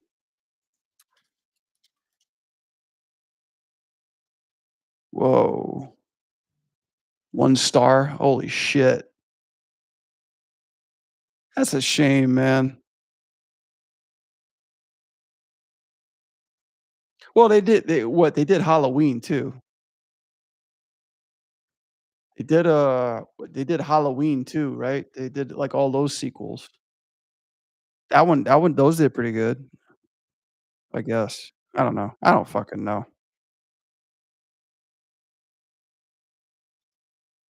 I don't keep up with those movies.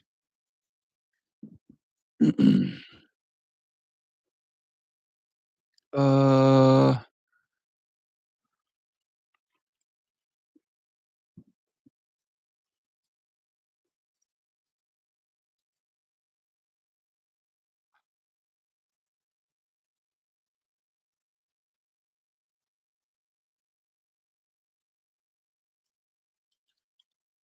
I wanna go see Turtles 2 and 3, back in theaters. I saw the first one, it was awesome. Alright, guys, I think we're done with that one. Let me get rid of this.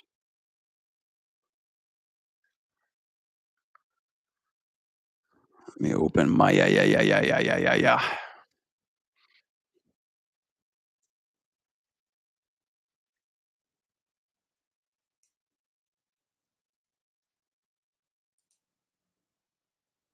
Jeepers creepers, where'd you get those peepers?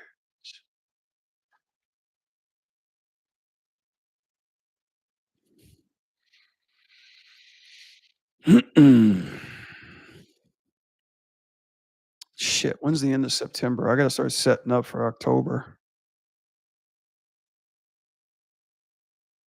Oh, we got a whole 'nother fucking week.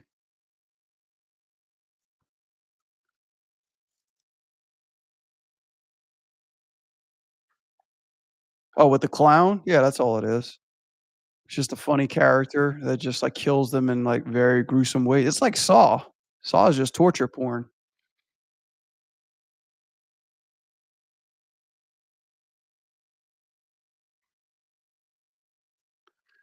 Saw is torture porn, for real. That's why people go see it. It's like, I just wanna see how creatively you can kill somebody. Fuck the story. What is the plot of Saw? Seriously. What is the plot?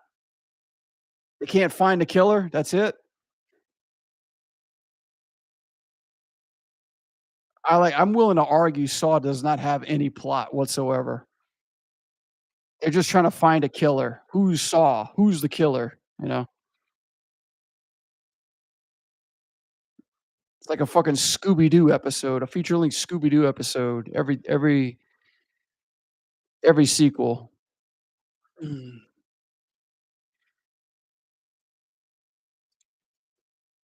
At least Terrifier's funny, though. I think the guy that plays him is really funny.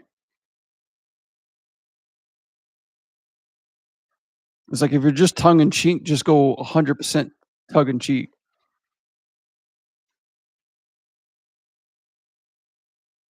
And he just gets revenge on the medical. So, like, who wins in the end, right?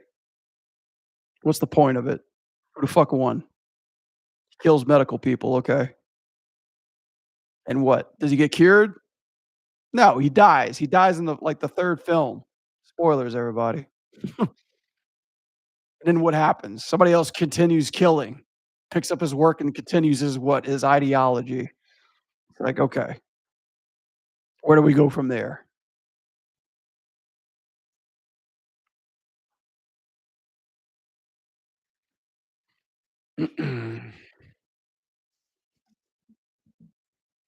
Yeah, it's probably the writers like, "What can we do to make it interesting?"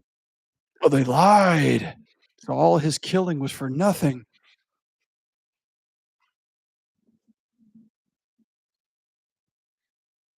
It's just like Cobra Kai. Like, what was the point of fucking Cobra Kai around season 4? I'm just gonna build a school on every corner in the planet. That's my evil plan. It's like, okay.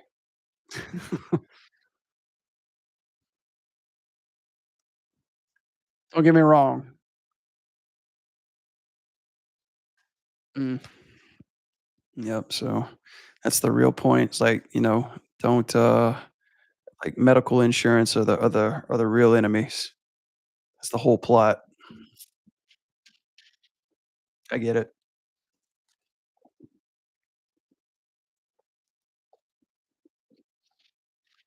No, it's just like genres like that, like, people just wanna see you kill people in stupid, gruesome ways, just like Final Destination, you know? It's like, how do you kill death? You can't. It's just death is gonna kill you. That's what we're watching. I don't know. I haven't seen the latest ones. I heard they were good, though. Let's see.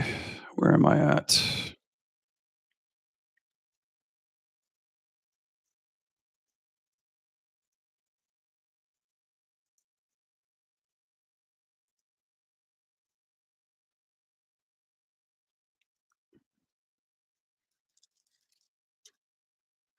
Yeah, you can only do that one trick pony so many times.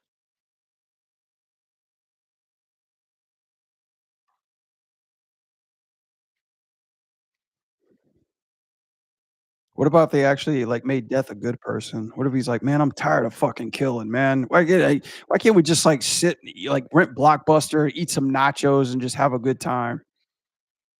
Why can't Death be a good guy?" Like, literally just be like, "Hey, you know what? I don't wanna kill you. You seem like you could actually do some good in this world." Like, what about if he's a retired Death? He just came back and said, "Hey, I can't do this no more. Anybody want my job?"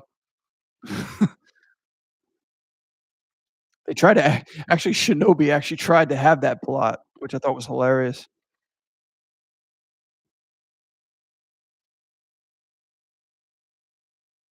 Like, Death took a retire like, it was like Bruce Almighty, he took a retirement.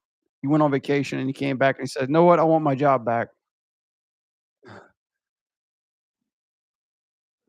could make Final Destination a comedy maybe. That might work.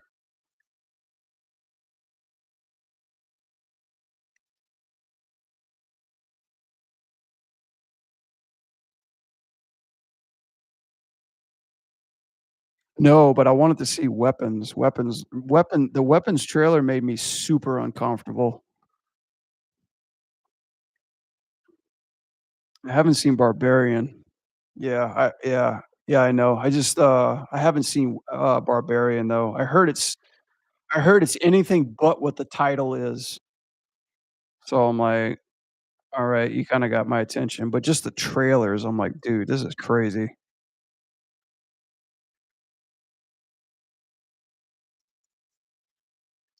Mm.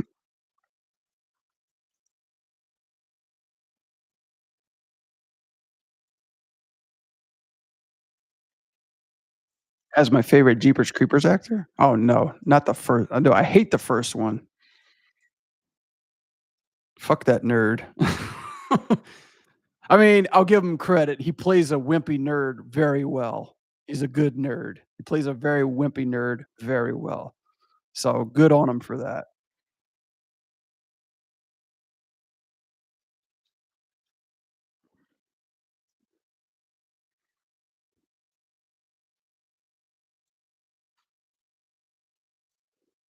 Wasn't he in that Die Hard movie too? I like that Live Free and Die Hard. I like that one. Yeah, he played a fucking nerd in that one too. He played a nerd hacker. Plays a douchebag billionaire, right? A fucking nerd billionaire.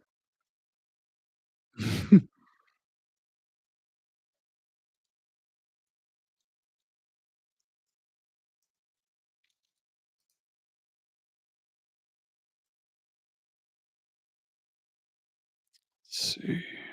Cha cha cha cha cha cha cha cha. Oh, yeah, I gotta check out something really quickly.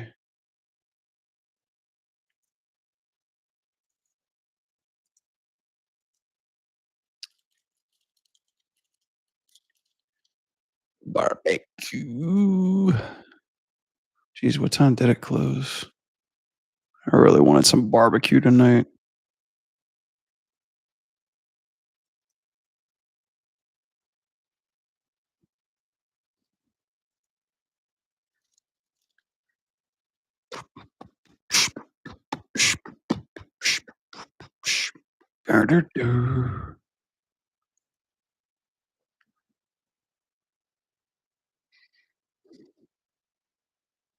Just gotta do some adjustments on this.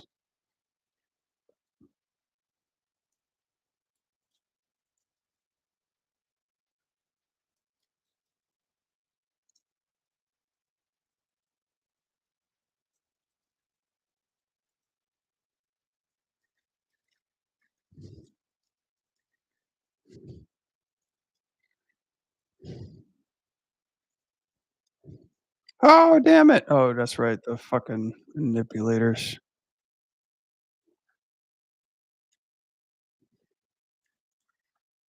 Oh my god, did you know Daniel Klug actually worked on that movie?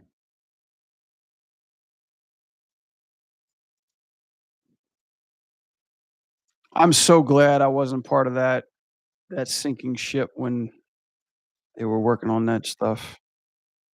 That was Rhythm and Hughes, huh? Yeah.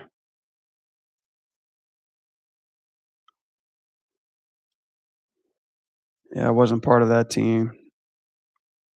I was one of the first that went under. It actually their last movie was on a ship too. Ha ha.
It's probably this part.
Oh, damn it. I still gotta get started on an intro.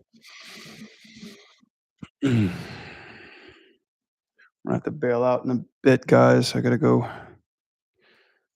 get the family something to eat or cook them something to eat before we crash tonight.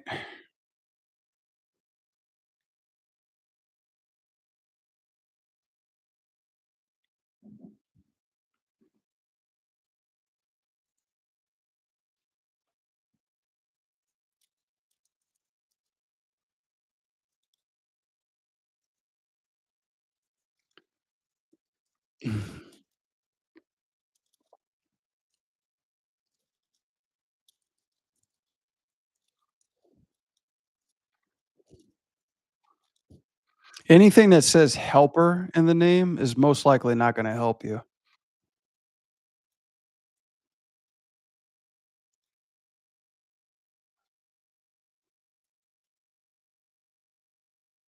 Never ever trust any website or any teacher or any application that says animation helper.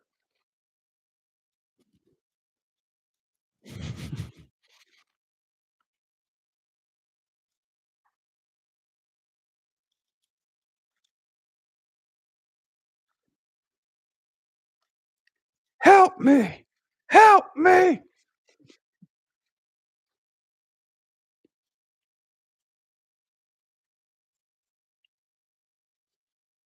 Maybe that's what I should start saying every time somebody subscribes to my channel. Be like, "Welcome to Animation Helper. Good to meet you. What's your problem? Tell us your problems." It's not the same ring to it.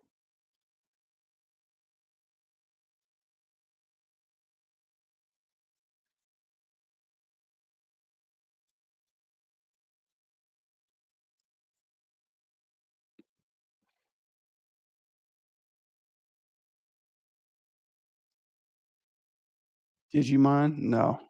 No, nobody remembers that.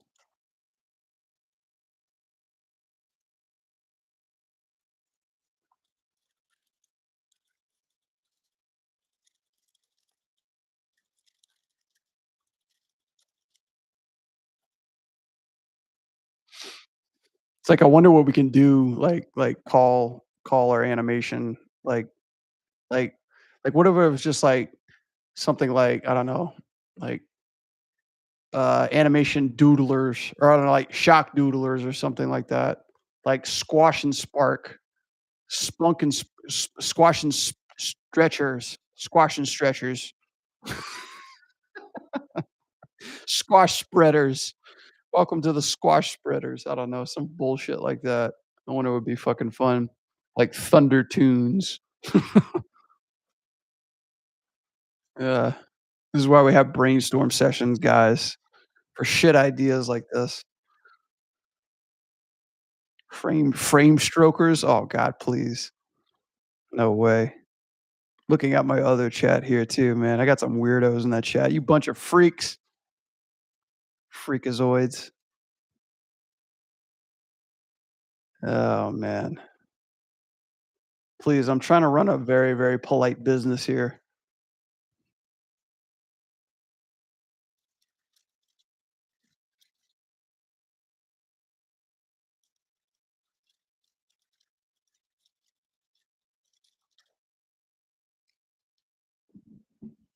Between the keys.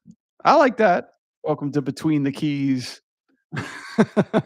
Keyframe junkies? I like that. I like that. Welcome to Keyframe junkies.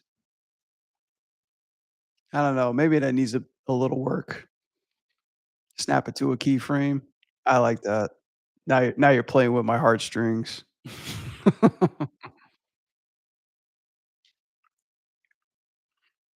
Snap it to a keyframe. In between the keys. It actually sounds like a pretty good podcast name. Welcome to In Between the Keys.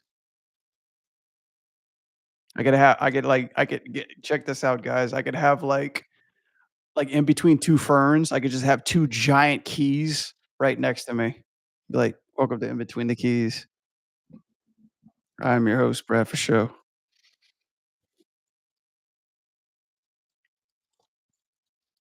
In between 2 keys."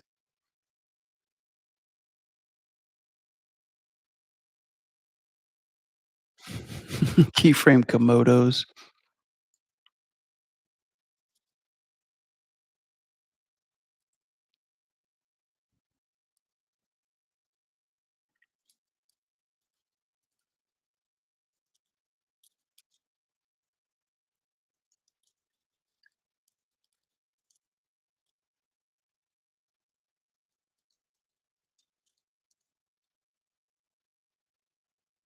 Wah!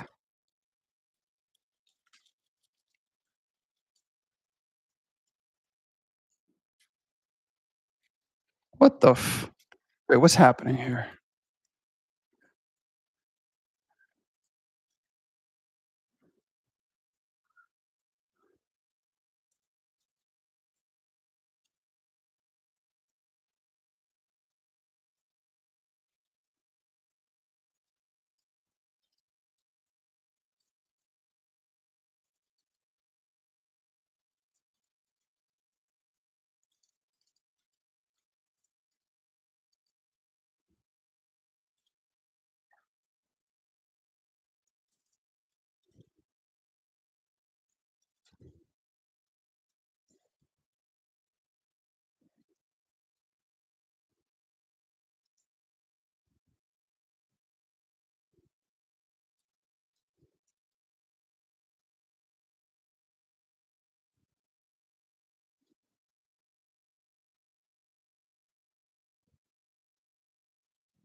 Oh, sorry to hear that.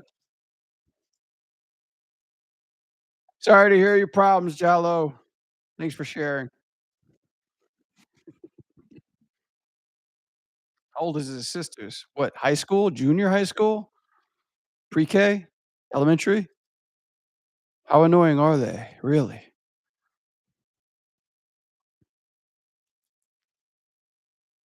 I think this is enough keyframes to just I think this is enough keyframes to understand that we're spinning.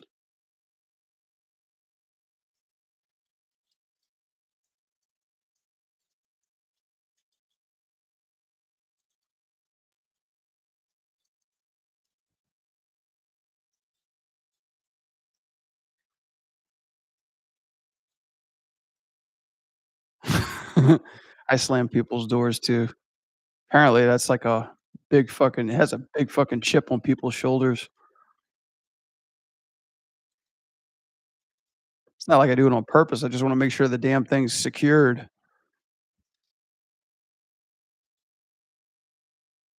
Ah, yes. Grab this, let me grab that.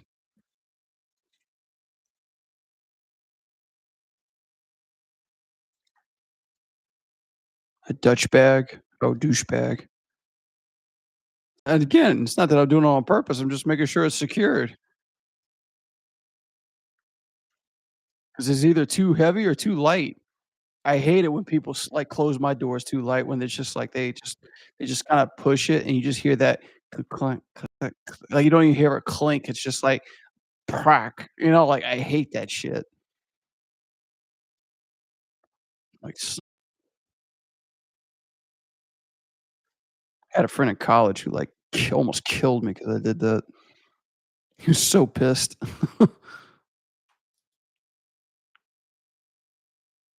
He was from Colombia. He was my first friend I ever made from Colombia. Then I started dating Colombian girls. Then I married a Colombian girl. I'm full blown Colombia. Funny how life works, right?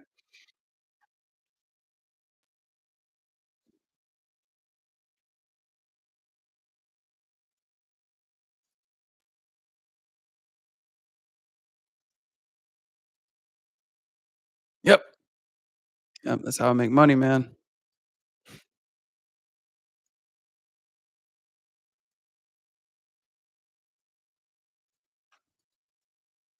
Yeah, but we don't call it smuggling drugs. We just call it exporting bananas and coffee.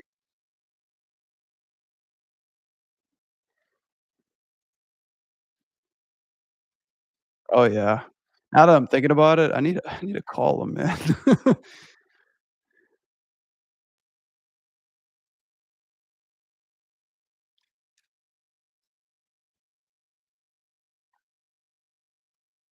Like, he had talent too. Like, I his name was Andreas. He still has so much talent, but, like, he was my rival in college. Like, I thought I was the coolest guy. Like, I drew the best in my class, but he was the other guy that also drew fucking awesome.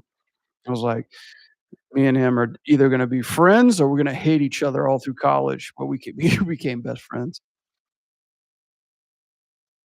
He had a really cool style, like, he had that graffiti style, like, it was just that street art style, he was so fucking good at it.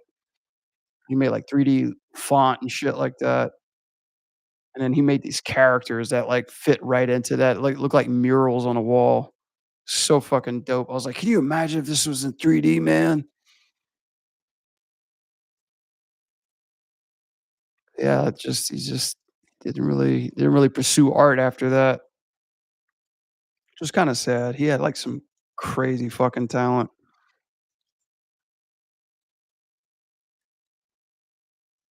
I remember, like, when, like, some of the girls that came to my college,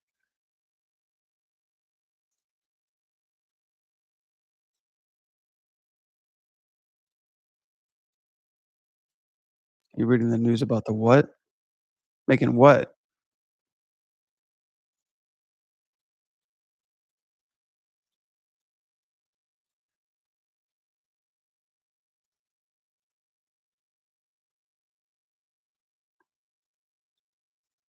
I don't know what that is. Oh, fentanyl? Oh, I don't know. This shit's scary, though. I hear it, like, even just smelling that stuff would cause you, like, your brain to die.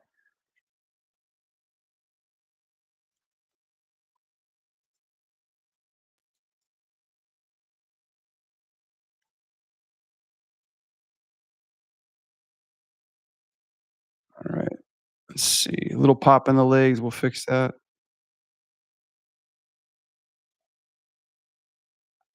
Actually, let's just do this really quick. Damn it, where's his hips at? Oh, this is his hips.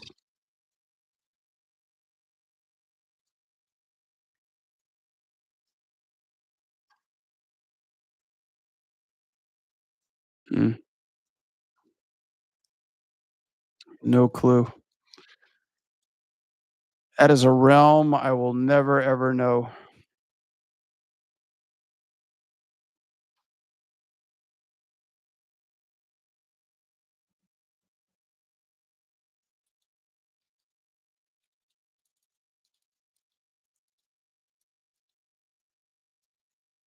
Every time I hear that, I just can't get over, like, remember seeing that video of that cop almost dying because of that.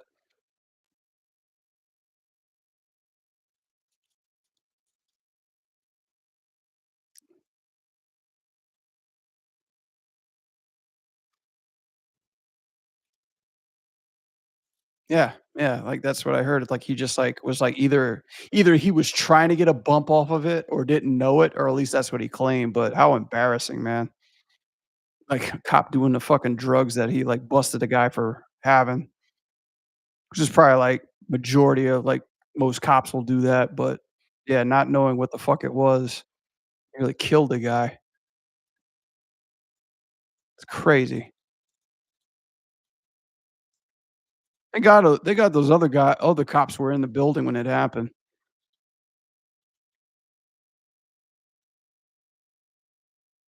That was insane, man.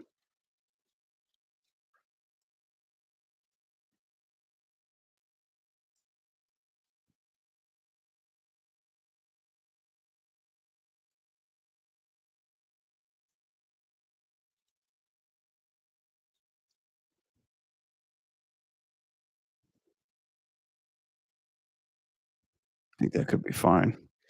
Just give that a shot. Save that out. Oh,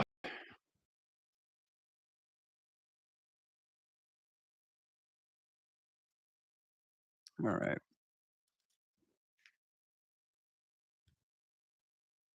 Alrighty there, folks.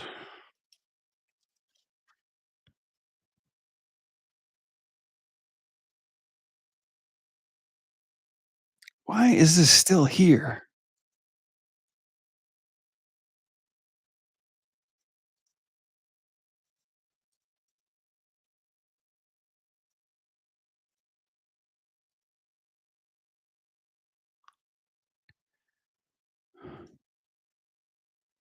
Grab, throw.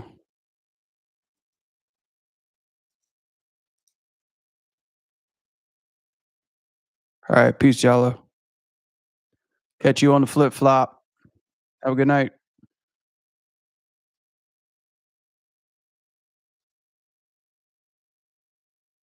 Tack, tilt, down. No, I didn't even need that. Undo. Yeah, undo.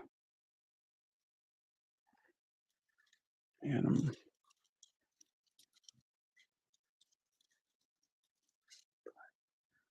update on throw.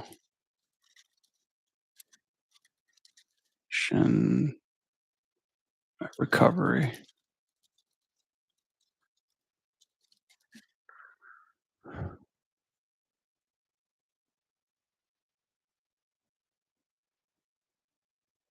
Alright. Conflicts with my check-in. Oh, right. I gotta do them first. Yeah, that makes sense.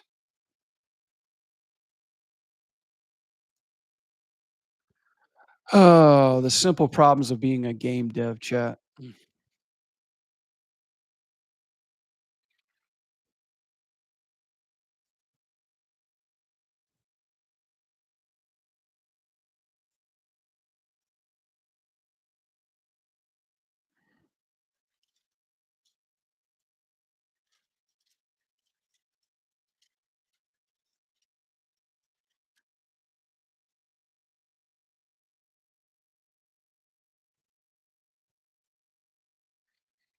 Cool. Alright, I think we're done. Oh, what time is it? Yeah, I say 10:44. Alright, dudes, I was thinking to either, like, play some games right now, but, I mean, it's Sunday. I gotta get back to fixing a meal for my or go grocery shopping really quickly for tomorrow for my familia. So, thanks everybody for hanging out tonight. It was cool. Glad to get to review a couple of animation shots, work on some animation too, pick up the slack. I kind of like this whole Sunday service stuff, so hopefully we can keep doing it each week. But you guys, if you'd like some shots, some live reviews, don't forget to drop it in the Discord for the feedback. Yeah, I love giving back a little bit, so we'll see how we can keep up with it. So, but yeah, thank you everybody. Thanks for the new follows. Thanks the boy for the new follow. Appreciate you being here. And yeah, I might see you guys till Tuesday. All right. So, peace out. Later. Have a good one. I'll see you guys next time. Later.